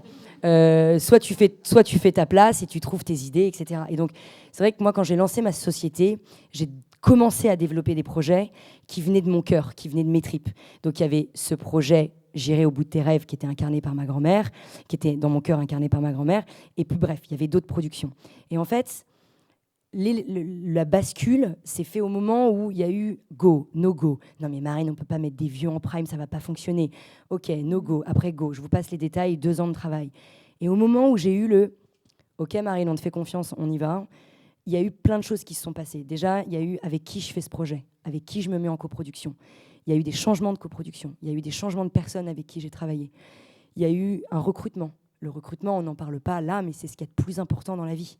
Avec qui tu travailles, qui rentre dans ta sphère de taf. C'est essentiel.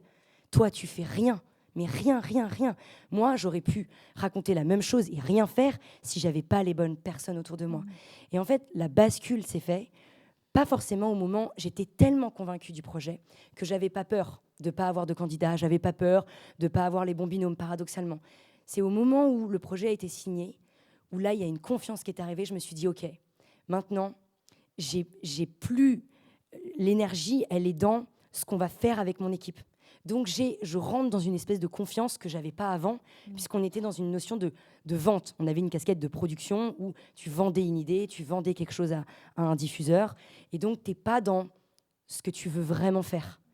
Et quand je suis rentrée dans la fabrication, dans le faire, là, il y a l'abandon. Et là, c'est incroyable. C'est que là, ça a roulé. Le tournage, j'ai eu énormément d'émotions pendant le tournage. C'est que c'était mieux que ce que j'imaginais. Et que Dieu sait, quand on imagine un projet, on l'a imaginé, on l'a rêvé, on n'en a pas dormi, on s'est posé 1 milliard de questions avant. Et ce qui est marrant, c'est que quand on a appuyé sur le bouton « OK, let's go, on va tourner », sur le tournage, je me sentais pleinement à ma place. Et c'est ça qui était intéressant et agréable. Et une petite anecdote pour terminer sur ce tournage, quelque chose qui justement t'a peut-être fait pleurer ou t'a ému aux larmes? Je pense que ce qui est très marrant, c'est que, comme je vous le disais, on imagine quand même, quand on fait une émission, on imagine les séquences, on imagine beaucoup de choses. Contrairement à quand on allume la télévision, on pense que c'est pas forcément réfléchi, alors que c'est quand même assez réfléchi. Et moi, ce qui était super important pour moi, c'était que je voulais en faire un vrai film. Je voulais pas que ce soit une émission de télé. Je voulais pas que ce soit une présentatrice qui parte avec Maëlle et Jean-Paul. Je voulais qu'on ait la sensation d'être dans une vraie aventure et que Maëlle soit au même niveau que moi. Et le moment où genre, c'était pas du tout prévu, donc je suis carrément sortie du tournage parce que je savais plus comment je m'appelais. Et c'était à la fin du tournage où l'un des rêves, je vais vous le confier, l'un des rêves de Jean-Paul, ça fait pendant 20 ans, il a été cuisinier. Et donc, il avait déposé son tablier. Et l'un de ses rêves, c'était de remettre son tablier de cuisine. Et donc, nous avons contacté un chef étoilé, le chef étoilé le plus accessible de France, qui s'appelle Philippe Hardy. Et pendant un service, il a remis le tablier avec floqué Jean-Paul. Et il s'est occupé du service du midi. Et en fait, à ce moment-là, il était dans la cuisine, en train de compter ses coquilles Saint-Jacques. Il n'avait jamais été dans une cuisine d'un chef. Il était plutôt dans une cuisine d'une cantine, plus que d'un chef étoilé. Et là, j'ai vu Maëlle et Jean-Paul en binôme tous les deux. Et là, j'ai dû sortir du tournage parce que j'ai fondu en larmes. Je ne pouvais plus parler, je ne pouvais plus rien faire. Et c'était un moment magique. Et je pense que ce qui était génial aussi, c'est d'avoir vu que dans l'équipe technique, tout le monde a été emparé par ces émotions. Et c'est là où on s'est dit, je pense que si ça nous touche comme ça, on espère que ça va toucher les gens. Génial. Et là, ça me touche déjà. J'ai hâte de voir les images. Tu vois, il y a quelque chose qui monte. Donc, merci beaucoup, Marine, pour cette merci à toi. Info avant-première. Marine, tu as commencé comme animatrice sans formation particulière, parce que tu le disais, tu avais fait une école de commerce. D'ailleurs, tu as fait quelle école ? Je ne sais pas si vous connaissez Marseille, l'OM. Il y en a qui sont pour l'OM ou pas ? Ou on est pour le PSG ici, là ? Non, j'ai fait Kedge Marseille. C'était ceux qui n'avaient rien eu, ils allaient à Kedge. Enfin, je ne sais pas s'il y en a qui ont fait Kedge. Non, je rigole. Moi, j'ai fait l'ESSEM, Tours-Poitiers. Ok. C'était un peu concurrente. Et donc, ce que je disais, voilà, tu n'avais pas forcément de compétences, puisque tu n'avais pas de formation particulière, ni pour devenir animatrice. Et pourtant, tu as animé pendant des années l'émission Littoral sur France 3, si je ne me trompe pas. Tu as aussi lancé ta boîte de production avec, je te cite, 0 sur ton compte bancaire et aucune expérience.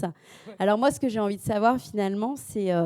où tu trouves l'audace de te lancer dans ces projets alors que tu n'as pas forcément les compétences au départ ? Je crois que c'est plutôt...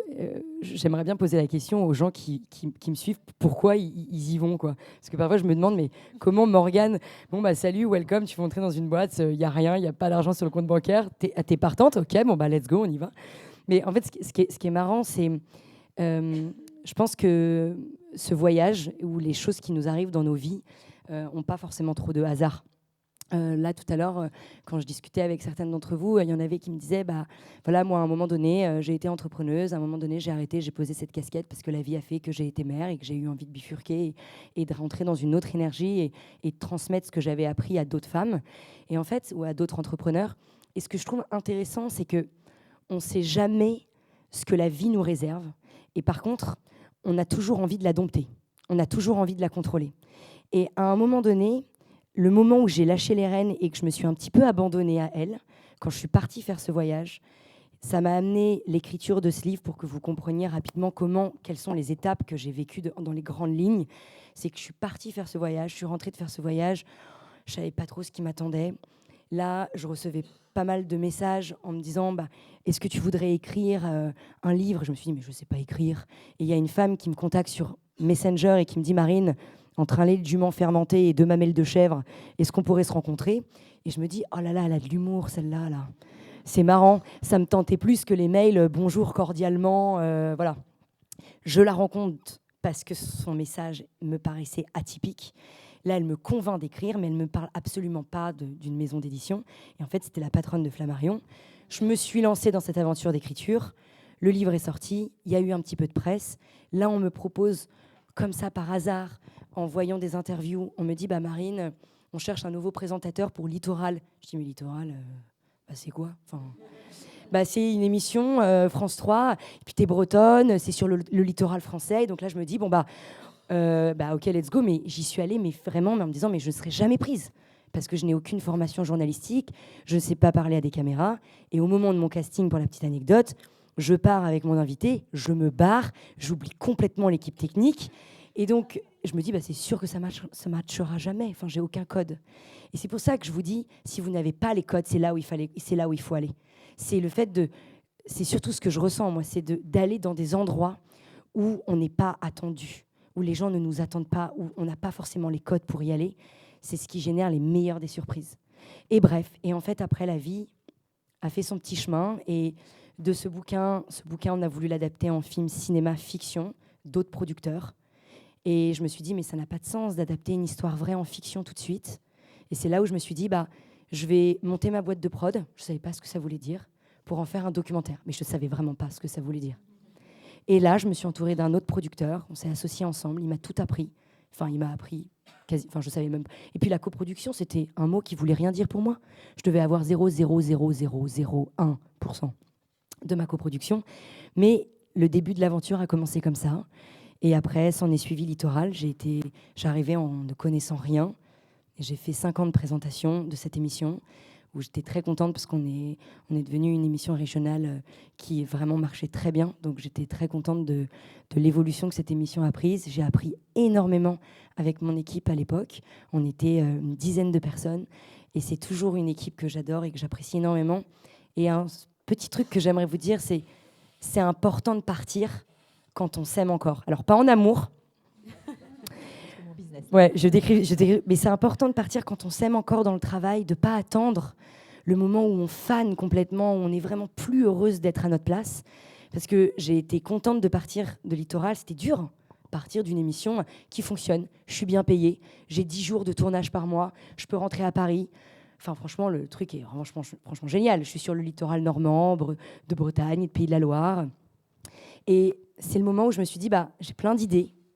Et ces idées-là, je ne les ferai jamais, en fait, si je reste à cet endroit. Et c'est là où je me suis dit, OK, c'est le moment que je parte from scratch. Et c'est ça qui a lancé Moji Smile Productions. Voilà. Et tu m'as confié quelque chose de très fort en préparant cette interview, parce qu'on a un petit peu quand même discuté avant, que tu fonctionnais énormément à l'intuition, que c'était même la source de tout. Tu m'as même dit, je l'ai noté, à partir du moment où on fait confiance à son intuition, tout s'aligne. Et moi, je trouve quand même qu'il y a beaucoup d'entre nous ce soir qui sont entrepreneurs ou pas, mais qui ont des décisions à prendre, des choix à prendre. Et on dit toujours, c'est vrai, on l'entend, fais confiance à ton intuition ou choisir, c'est renoncer. Mais toi, comment tu te connectes à cette intuition et comment elle se manifeste dans ton quotidien, dans toutes tes décisions finalement, business, créatives En fait, je pense que ça a été vraiment le fruit de mes différentes expériences. Je me suis vraiment dit, déjà cette phrase, choisir, c'est renoncer. Mais c'est pour moi strictement l'opposé. Choisir, c'est innover, c'est créer, c'est entreprendre. Choisir, c'est fructifier une idée. Et je trouve que déjà, quand on a peur de choisir, souvent il y a des gens qui me disent, mais moi je ne sais pas faire de choix. Parce que j'ai peur de renoncer à quelque chose. Mais en fait, déjà, ça c'est une fausse croyance. C'est déjà, quand on part du principe que choisir, c'est nous permettre de rencontrer des gens différents, c'est extraordinaire. Et en fait, moi, de mon expérience, pour vous raconter peut-être une anecdote qui est assez récente, pour être concrète en fait, c'est je quitte tout. Donc, je quitte mon boulot. Je suis en facturation parce que j'avais monté ma boîte. J'ai pas de salaire. Je voulais pas être en CDI pendant ces 5 années de présentation. J'ai pas de chômage. Et j'ai pas de trésorerie sur mon compte bancaire. Je décide de lancer ma structure. Et là, je me dis, OK, on est au mois de juin. Je sais pas je sais pas où je vais aller. Mais je mets cette intention de me dire, de toute façon, je suis à ma place. J'ai envie de faire ça. J'ai envie de raconter des idées. Et là, le matin, donc je me dis dans ma tête, pour monter une boîte, il faut quoi ? Il faut des bureaux. Bon, ok, check. Il faut des bureaux dans ma tête. Ok, il faut que je trouve quelqu'un qui va m'accompagner dans mes idées un peu farfelues. Ok. Et puis après, les choses vont découler parce que j'avais déjà des idées dans ma tête que j'avais envie de vendre à certaines personnes. Et là, j'écoute une interview sur France Inter. Je rentre dans une librairie. Je me dis, je vais acheter ce livre. J'adore cette femme que j'écoutais par hasard. Je me dis, je vais acheter ce bouquin. Je rentre dans cette librairie, la première librairie que je croise. Et là, il y a une femme qui me tape comme ça, me dit « Ah, mais Marine, comment ça va ?» Moi, je ne suis pas du tout physionomiste, j'ai un problème avec les prénoms. Et donc, je suis là, oh punaise, merde, je ne sais plus. Et donc là, elle me dit « Mais tu sais, je suis cette personne qui t'a interviewée pour le film, parce que j'ai été interviewée dans le film Woman de Yann Arthus Bertrand. Je t'ai interviewée, mais moi, je ne me souvenais plus du tout de déjà ce que j'avais dit. Et donc, je dis « Ah, ok. » Et elle me dit « T'en es où ?» Et en fait, de ne pas avoir peur de dire que c'est la merde.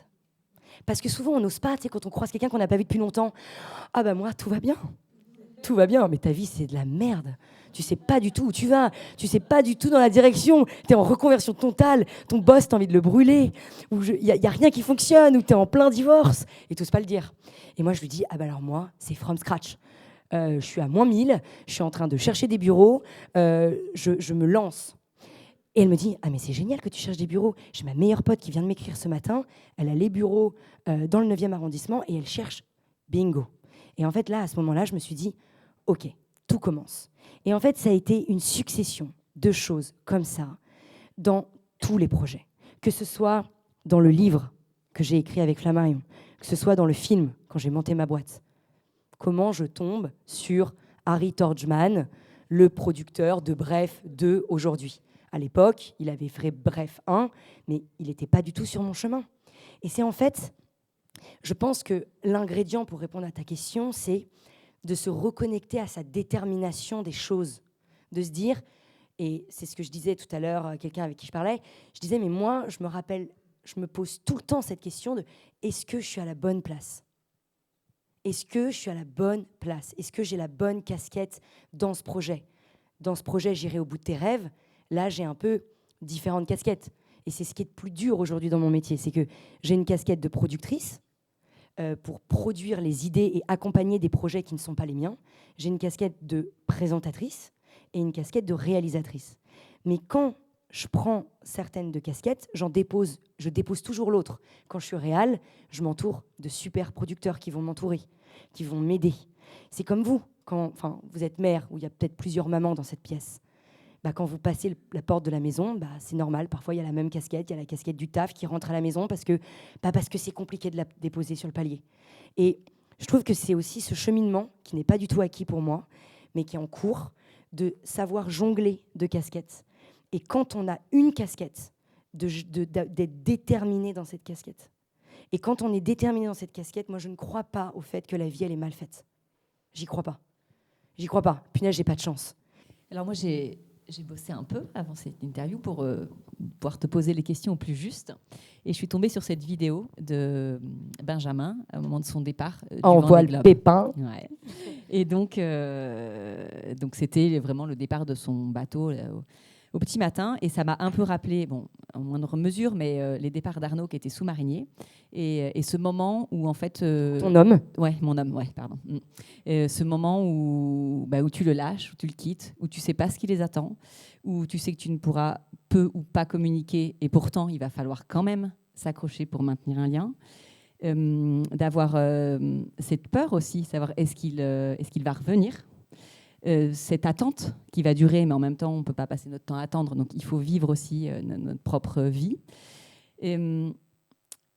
Ça m'intéresse de savoir comment toi, tu as vécu à la fois ce départ, mais aussi ce temps de Vendée Globe, ce temps de séparation, qui ne devait pas non plus en être un, parce qu'il fallait maintenir évidemment un lien, il avait besoin de toi, tu avais besoin de lui. Voilà, si tu veux bien. Ouais, carrément. Ce qui est intéressant, c'est que ça s'est fait évidemment par étapes, comme dans tout dans la vie. On ne monte pas une boîte de prod quand on n'a pas aussi vécu des étapes. On ne fait pas un podcast quand on n'a pas vécu des choses. Enfin bref, tout est fait d'étapes.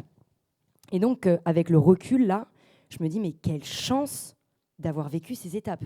D'avoir au début été en colère, mais punaise, mais tu vas partir, parce que c'est pas que le Vendée Globe. Il faut savoir que bon, tu as 3 mois là, à tirer, pendant 3 mois, tu te dis qu'est-ce qui va se passer.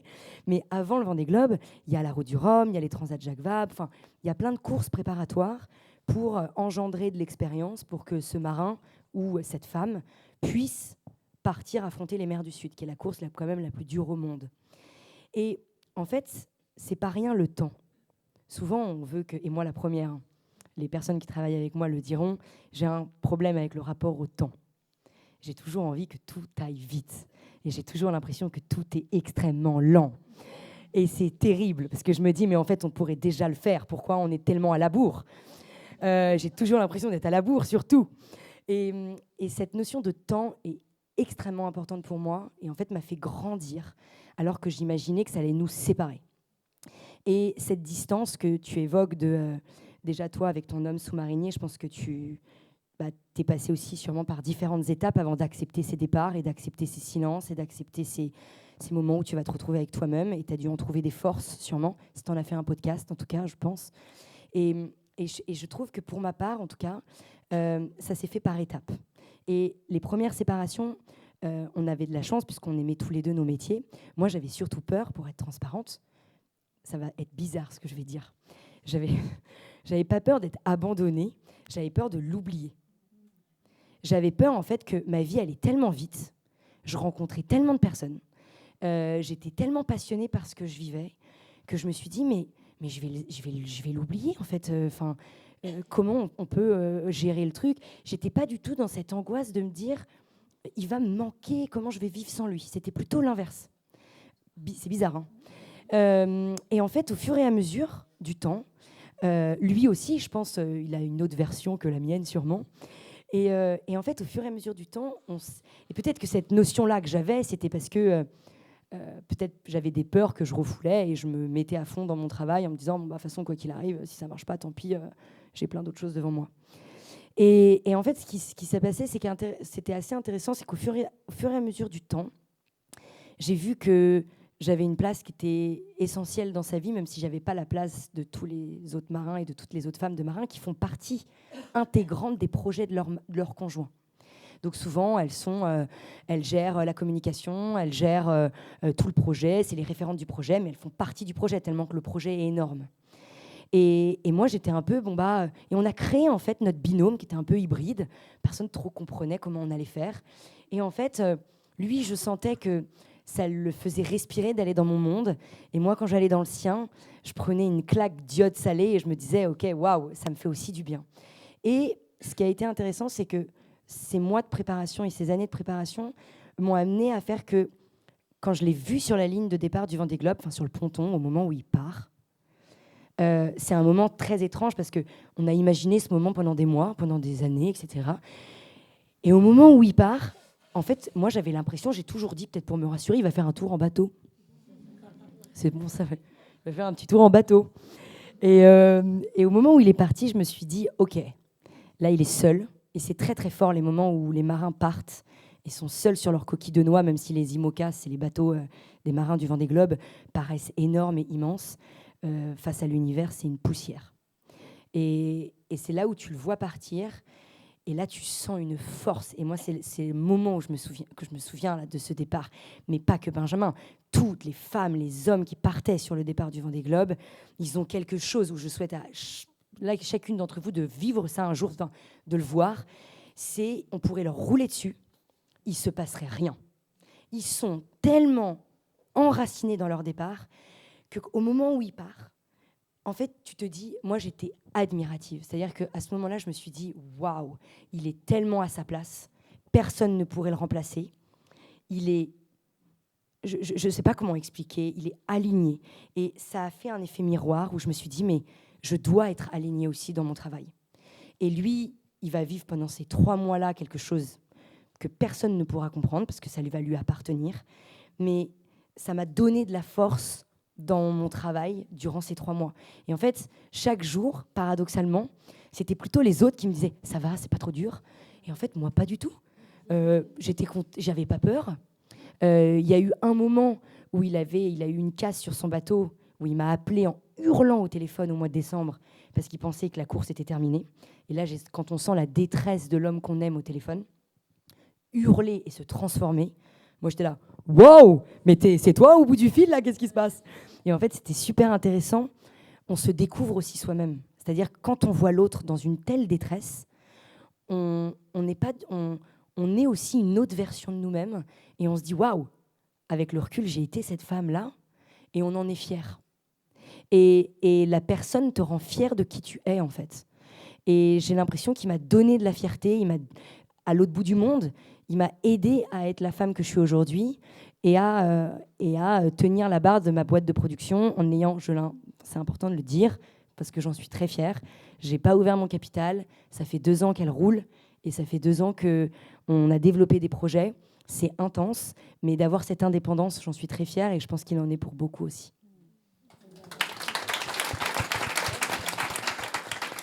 J'ai répondu à ta question.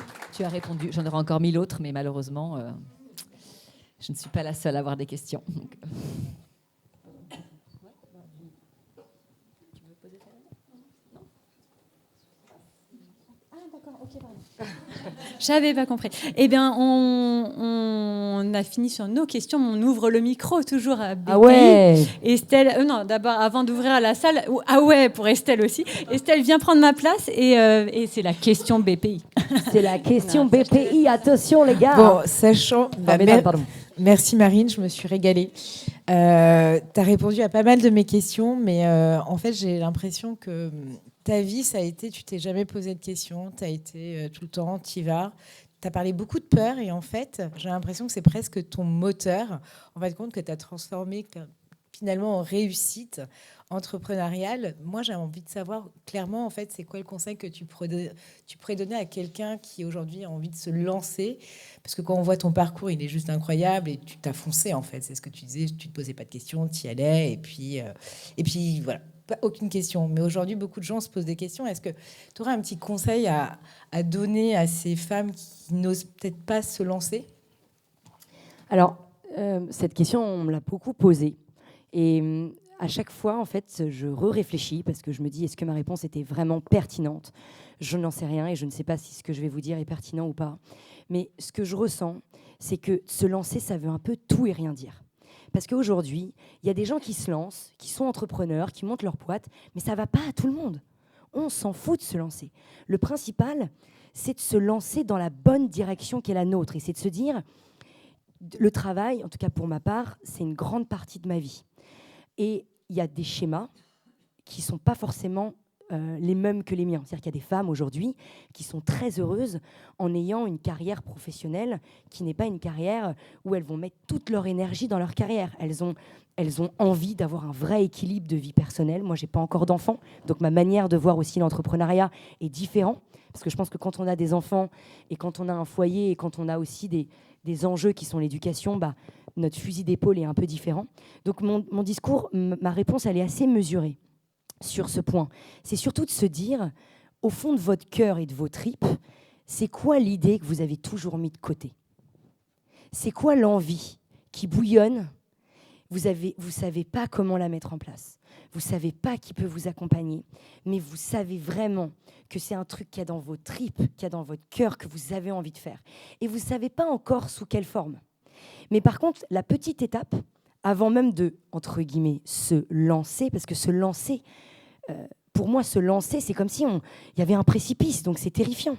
Pour moi, c'est déjà de commencer par quelque chose que vous contrôlez parce qu'il part de vous. Et si ça part de votre trip, si ça part de vos envies, la première chose que je vous conseillerais, c'est de vous entourer d'une première personne qui va vous aider à accoucher de cette envie. Cette envie, est-ce que c'est écrire un roman? Est-ce que c'est écrire un essai qui sera peut-être jamais diffusé? Est-ce que c'est composer ma première musique? Est-ce que c'est interviewer une personne que j'aurais rêvé rencontrer? Est-ce que c'est faire un stage dans une boîte? Mais j'ai plus l'âge d'être stagiaire. Mais en fait, on s'en fout, il n'y a pas d'âge pour être stagiaire. Donc en fait, ça dépend. j'ai un ami, pour vous donner un exemple, qui a bossé dans un grand groupe, qui a démissionné et qui avait envie de se réinventer. Et il s'est dit, je vais faire une liste de plein de métiers que j'aime et je vais lister mes potes. Et il est parti par sa liste de potes. Et il a demandé d'avoir un stage d'observation. Et il est venu, pas rémunéré, mais il est venu parce que si jamais vous arrivez d'avoir des ruptures co ou des chômages ou je sais pas. Et il est venu 1 mois, 3 semaines, vivre l'énergie d'un environnement qui l'intéressait. Et en fait, moi, la seule chose que j'ai envie de dire, c'est qu'on meurt si on n'est pas curieux. Et c'est la curiosité qui fait qu'on ouvre des portes. Et c'est personne qui ouvrira une porte à votre place. Ça, j'en suis. Mais vous le savez même sûrement encore mieux que moi. Parce que si vous êtes là, c'est que vous avez déjà bien enfoncé des portes. Et ça, j'en suis convaincue. Et donc, c'est tout simplement de rester vous-même et d'aimer vos fragilités. Parce que c'est peut-être dans ces fragilités qu'il y a le bon projet. Là, on accompagne une femme qui est hors circuit depuis 5 ans. Elle a été dans un centre de rééducation. Sa vie n'avait plus de sens, plus de valeur, plus d'âme, plus rien. Et de cette perte de confiance totale en la vie, elle en a fait un projet de photographie où moi, je vais l'accompagner pour faire une exposition de photos sur un lieu qui s'appelle CARPAP, qui est un centre de rééducation très forte, en fait, de gens qui ont vécu des aléas de la vie. Et bref, dans ma société, on ne fait pas les éclopés de la vie. Il y a plein d'autres thématiques qui sont très importantes pour moi, mais c'est d'aller vers vos vulnérabilités parce qu'elles sont belles et elles sont hyper importantes. Voilà le conseil que je donnerais. Merci beaucoup.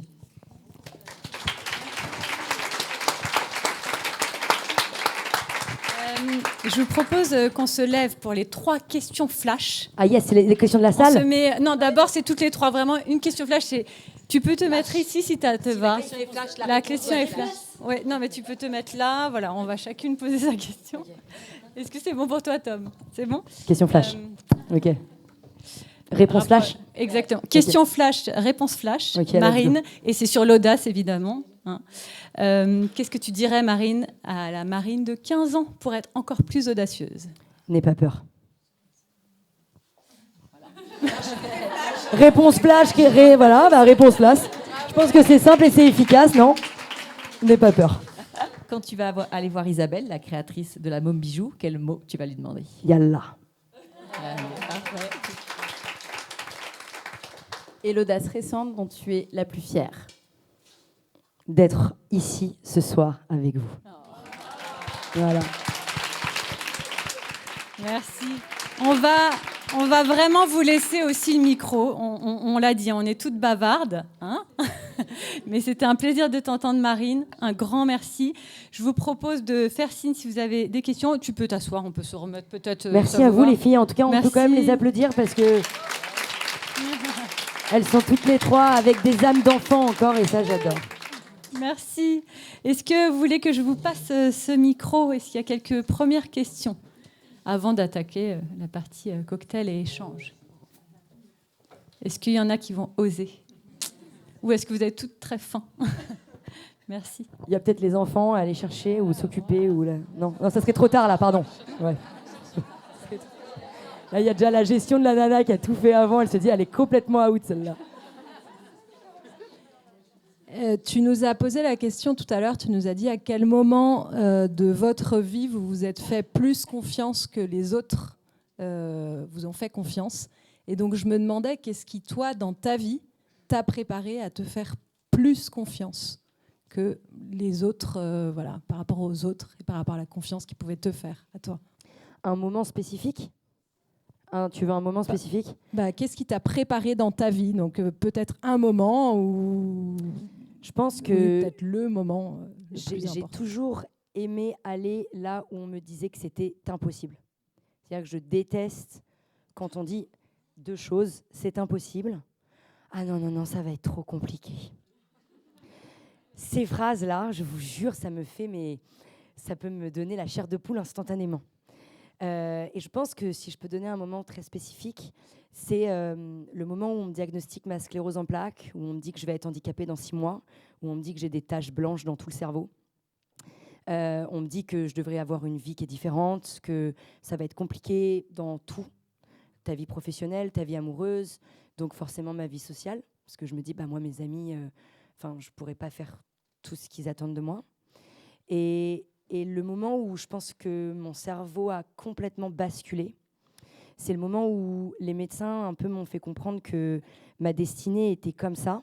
Et la blouse blanche, elle a un poids. Quand on voit une blouse blanche qui nous dit prends de je sais pas quel médicament, tu la remets difficilement en question, tu lui fais confiance. Et c'est là où je me suis dit, c'est pas que je ne lui fais pas confiance, c'est que je vais me faire confiance. Et c'est à ce moment-là où, entre ma perte de vue et le départ pour mon voyage, il s'est passé 1 mois. C'est très court. Et je décollais, j'ai pas fait scout, j'ai jamais planté de tente, je sais pas ce que c'est qu'une sardine, je sais rien. Je suis pas une aventurière, je ne savais pas ce que c'était que de porter un sac à dos, je l'avais jamais vécu, j'aimais même pas trop dormir sur l'herbe, j'avais l'impression que j'allais toujours me faire bouffer par une araignée. Et j'ai vécu cette aventure où j'étais pendant 9 mois avec mon sac à dos. Je suis partie avec je sais pas combien de paires de chaussettes, de culottes, de juste au corps, même avec une robe de soirée. Et je suis rentrée avec un jean, une paire de chaussettes et un débardeur. Et en fait, tu te rends compte de plein de choses. Et je pense que le début de la confiance, elle a commencé là.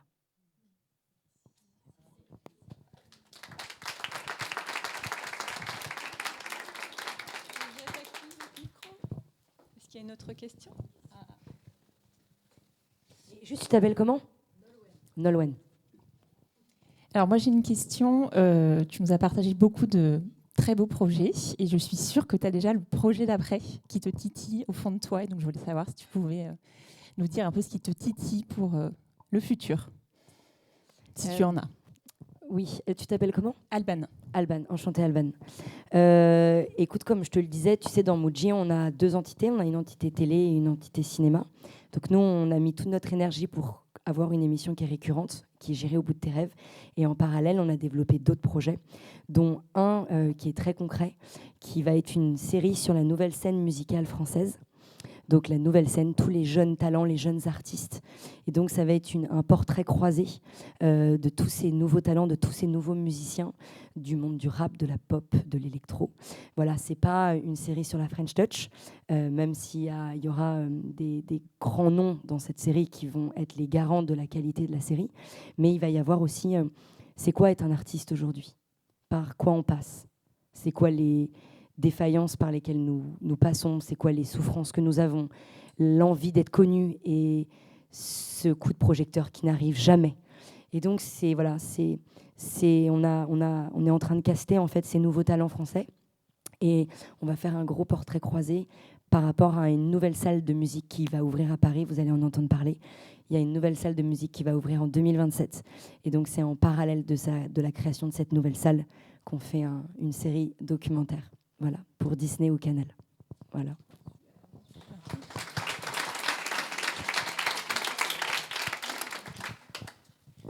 Alors merci pour ce partage. J'ai la même passion des personnes âgées.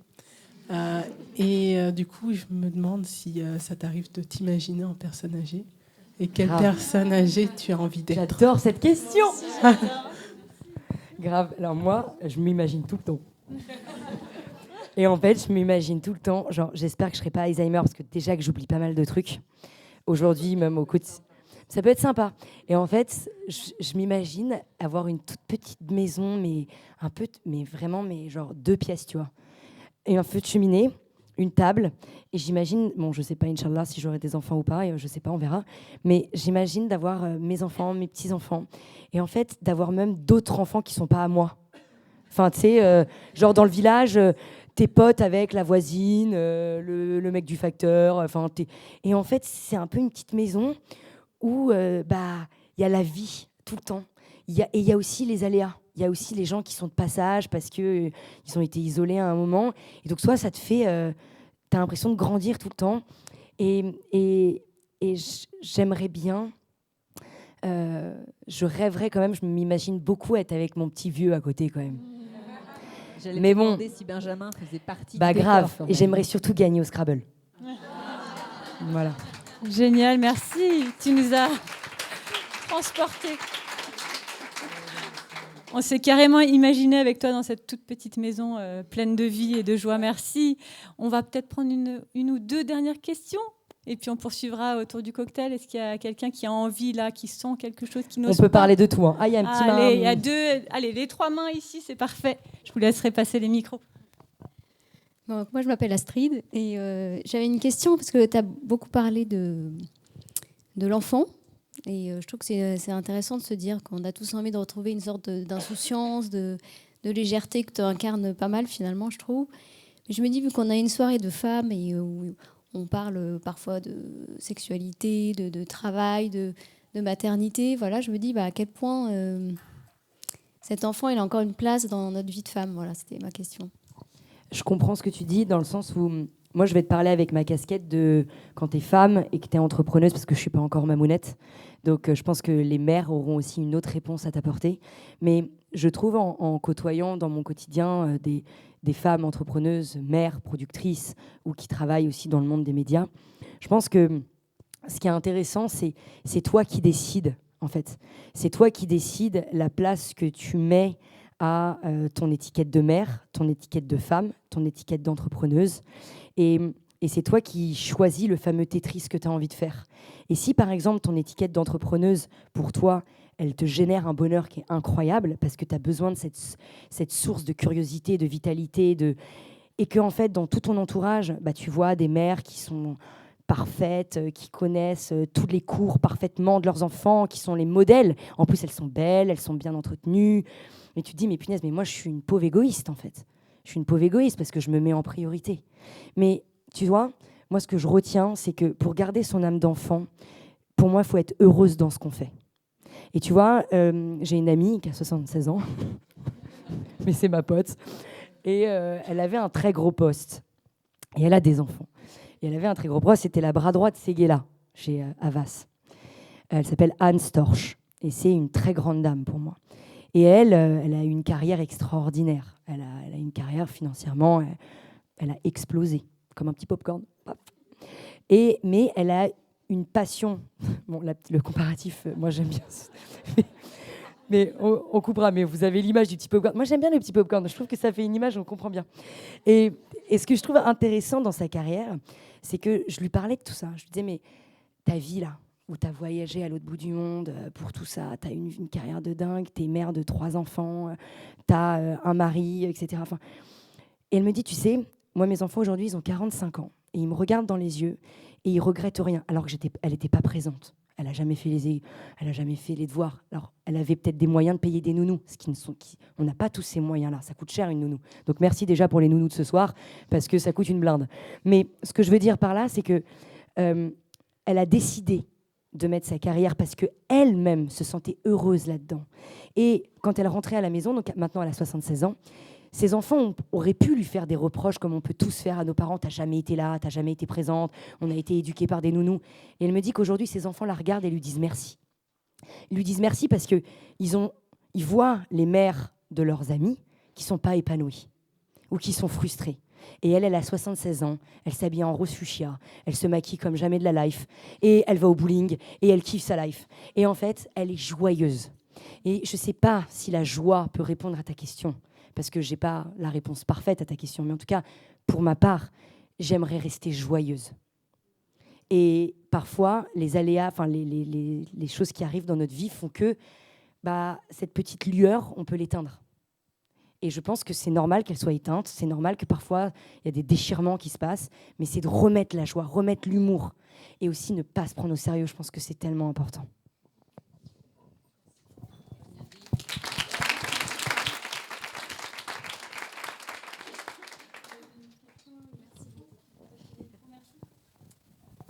Bonsoir, moi c'est Bénédicte. C'est beaucoup plus anecdotique, je pense, ce que je vais te demander. Donc, je fais partie de ce genre de personnes qui ont des blouses blanches de temps en temps sur leur dos. Et dans ton parcours de maladie, peut-être pas. Donc vraiment, si tu me dis non, c'est ah non, tu peux y aller, il n'y a rien qu'on peut rien, tu peux y aller. Non, mais justement, si la réponse à ma question, c'est en fait que dalle, c'est que dalle. En gros, la question, c'est est-ce que dans ce petit parcours-là, il y a eu un regard, il y a eu une phrase, un petit mot qui t'a fait souffler sur la petite flamme dont tu parlais tout à l'heure et qui t'a redonné un petit coup de souffle, un petit coup de boost, un petit coup de joie. Par rapport à la blouse blanche ? Par exemple. Complètement. Et tu sais, je te tutoie, on ne se connaît pas, mais je te tutoie. Welcome. Welcome. En fait, ce que je trouve intéressant, c'est que dans toute cette aventure, quand je vous ai parlé de la maladie, il n'y a jamais eu d'opposition à la science. C'est très important de le dire. Il n'y a pas d'opposition avec le secteur médical. Je pense que déjà, je suis très, très, très, très, très admirative de tous ces petits anges qui sont ces aides-soignantes, ces blouses blanches, et de ces médecins, ces chirurgiens, ces neurologues, qui gèrent des choses qui sont inimaginables pour nous au quotidien. Et j'ai énormément conscience de la dose de stress qu'ils ont au quotidien, déjà par rapport au manque de financement qu'ils peuvent avoir. Et Dieu sait que là, j'ai un peu traîné récemment dans les hôpitaux et je me dis, waouh, la chance qu'on a déjà d'être en France.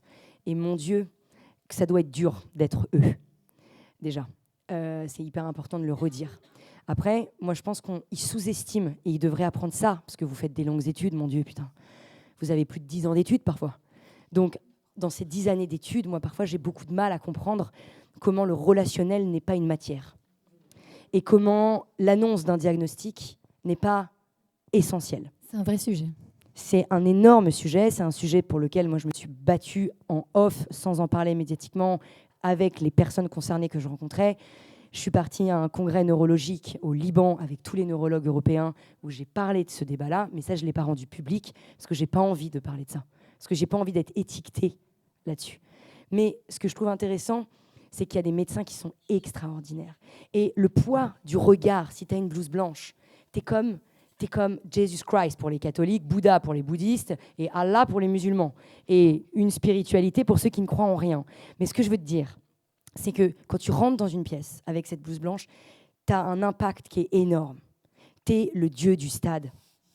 En fait, ce que tu vas dire, je vais le faire. Tu peux me dire, fais ça, je vais le faire. En fait, un patient lambda, quelqu'un qui est en souffrance, la souffrance, tu es face à des gens qui sont tout le temps en souffrance. Enfin, quand on est à l'hôpital, souvent, c'est qu'on souffre. Et donc, en fait, la souffrance, tu es égal à, tu es démuni de quelque chose. Et donc, tu bois la parole de la blouse blanche. Mais quand la blouse blanche te regarde et a un tout petit peu d'humilité et ose dire parfois, je ne sais pas. Moi, c'est ça que j'ai apprécié dans mon accompagnement neurologique. J'en ai vu 7 avant de trouver mon neurologue. Dans les 7, j'ai jamais entendu un homme ou une femme me dire « je ne sais pas ». J'ai toujours eu quelqu'un qui me disait « voilà ce qui va se passer, voilà le traitement qu'il faut que tu prennes, fais-moi confiance ». Mais il m'a jamais demandé comment je m'appelais, il m'a jamais demandé ce que j'aimais dans la vie. Et la phrase qui a tout changé, c'est quand mon neurologue a regardé mon dossier, où j'avais dit bah voilà, je veux partir en Nouvelle-Zélande, en Birmanie, en Mongolie, je venais de perdre la vue. Il m'a dit bah, vous êtes taré, enfin, c'est pas possible. Et là, il m'a regardé et il m'a dit ok, je vous fais confiance. Et le pouvoir de cette phrase-là est incroyable. Il m'a pas dit punaise, je suis guérie, punaise, je vais prendre un traitement. Il m'a dit je vais vous accompagner dans votre projet parce que c'est ça qui va vous donner les rênes et c'est ça qui va vous donner de l'espoir. Et j'aurais pu dire je veux élever des pingouins. J'aurais pu dire n'importe quoi. Mais de ne pas être jugé par le corps médical, je pense que ça change des vies. Et je pense qu'il faut trouver le bon médecin. Et parfois, il faut prendre un peu de temps parce que le premier médecin qu'on rencontre n'est pas forcément le bon. Et c'est ça que je dirais, moi, à tous les neurologues, à tous les médecins, à tous les cardiologues, à tous les cancérologues. C'est singulier, la maladie. On est tous singuliers. Il n'y a pas une femme là qui se ressemble. Il n'y a pas une histoire d'amour qui se ressemble. Il n'y a pas une histoire professionnelle qui se ressemble. Donc, en fait, on ne peut pas dire ce qu'il faut faire. Il faut s'adapter. Donc, je comprends que le neurologue n'est pas le psychologue. Mais le neurologue doit accompagner l'idée farfelue du patient. S'il en a une, même s'il pense que c'est une connerie, c'est de lui dire d'aller déjà dans son sens de sa folie, parce que c'est sa folie qui peut le guérir aussi. Il n'y a pas que le médicament qui guérit les maux et MAUX et les paralysies qu'on peut avoir dans le corps. Et ça, Dieu sait que j'en suis convaincue.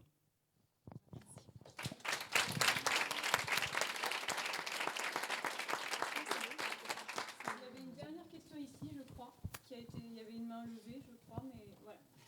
Je peux prendre le micro derrière toi et ça reste ça, on débat, mais bon. Merci Marine de t'avoir entendue parce que je te suis depuis pas mal d'années du coup. Et du coup, j'ai l'impression de voir une star devant moi.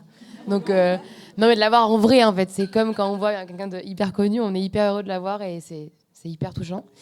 Et ma question, c'est est-ce que tu penses que tu as déjoué les pronostics qu'on t'avait annoncés et comment tu ressens ça? Non. D'accord. Pas du tout. Et Rosie, elle est dans ma tête, elle est active dans mon cerveau. Ça fait 10 ans qu'on vit ensemble. Je sais pas, je répète toujours ça, c'est que on ne sait pas là ce qui va se passer quand vous allez rentrer à vélo, en métro, en taxi, je n'en sais rien, à pied, quand vous allez traverser la route. Je ne sais pas moi ce qui m'attend avec ma Rosie. Je peux perdre la vue demain matin, je peux perdre les jambes demain matin, je peux perdre un bras, je peux perdre l'autre bras. C'est une maladie qui peut toucher à tous les membres, qui peut toucher aussi au sens. Donc en fait, moi je suis là aujourd'hui devant vous et j'essaye d'avancer comme ça. Ma maladie, pour le moment, on cohabite. Elle me laisse plutôt tranquille, donc j'ai beaucoup de chance. J'insiste sur le fait que je ne représente pas la sclérose en plaques. Je ne suis pas la sclérose en plaques. La sclérose en plaques, c'est comme le cancer. On n'est pas un cancer. On est juste quelqu'un qui a croisé le chemin d'une maladie. Et comment on va faire pour cohabiter à un moment avec elle? Est-ce que cette maladie va nous emporter? Est-ce que cette maladie va créer d'autres choses? On ne peut pas le savoir. Donc moi, aujourd'hui, je suis avec elle. Et on verra si elle me décide de voir les choses et la vie d'une autre manière. En tout cas, une chose est sûre, c'est que j'ai des paillettes sur mon casque de vélo et que si jamais je suis handicapée, je mettrai des paillettes sur mon fauteuil roulant.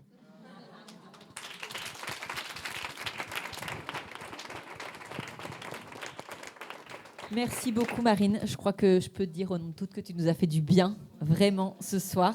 Voilà, moi c'était vraiment un kiff de pouvoir mais moi aussi les filles ce soir et t'interviewer. Et je ne regrette pas du tout ce choix qu'on a fait en t'invitant. Donc un grand, grand merci. Merci à toi, merci beaucoup. Merci à vous. Merci, c'est gentil. Merci mesdames, merci beaucoup.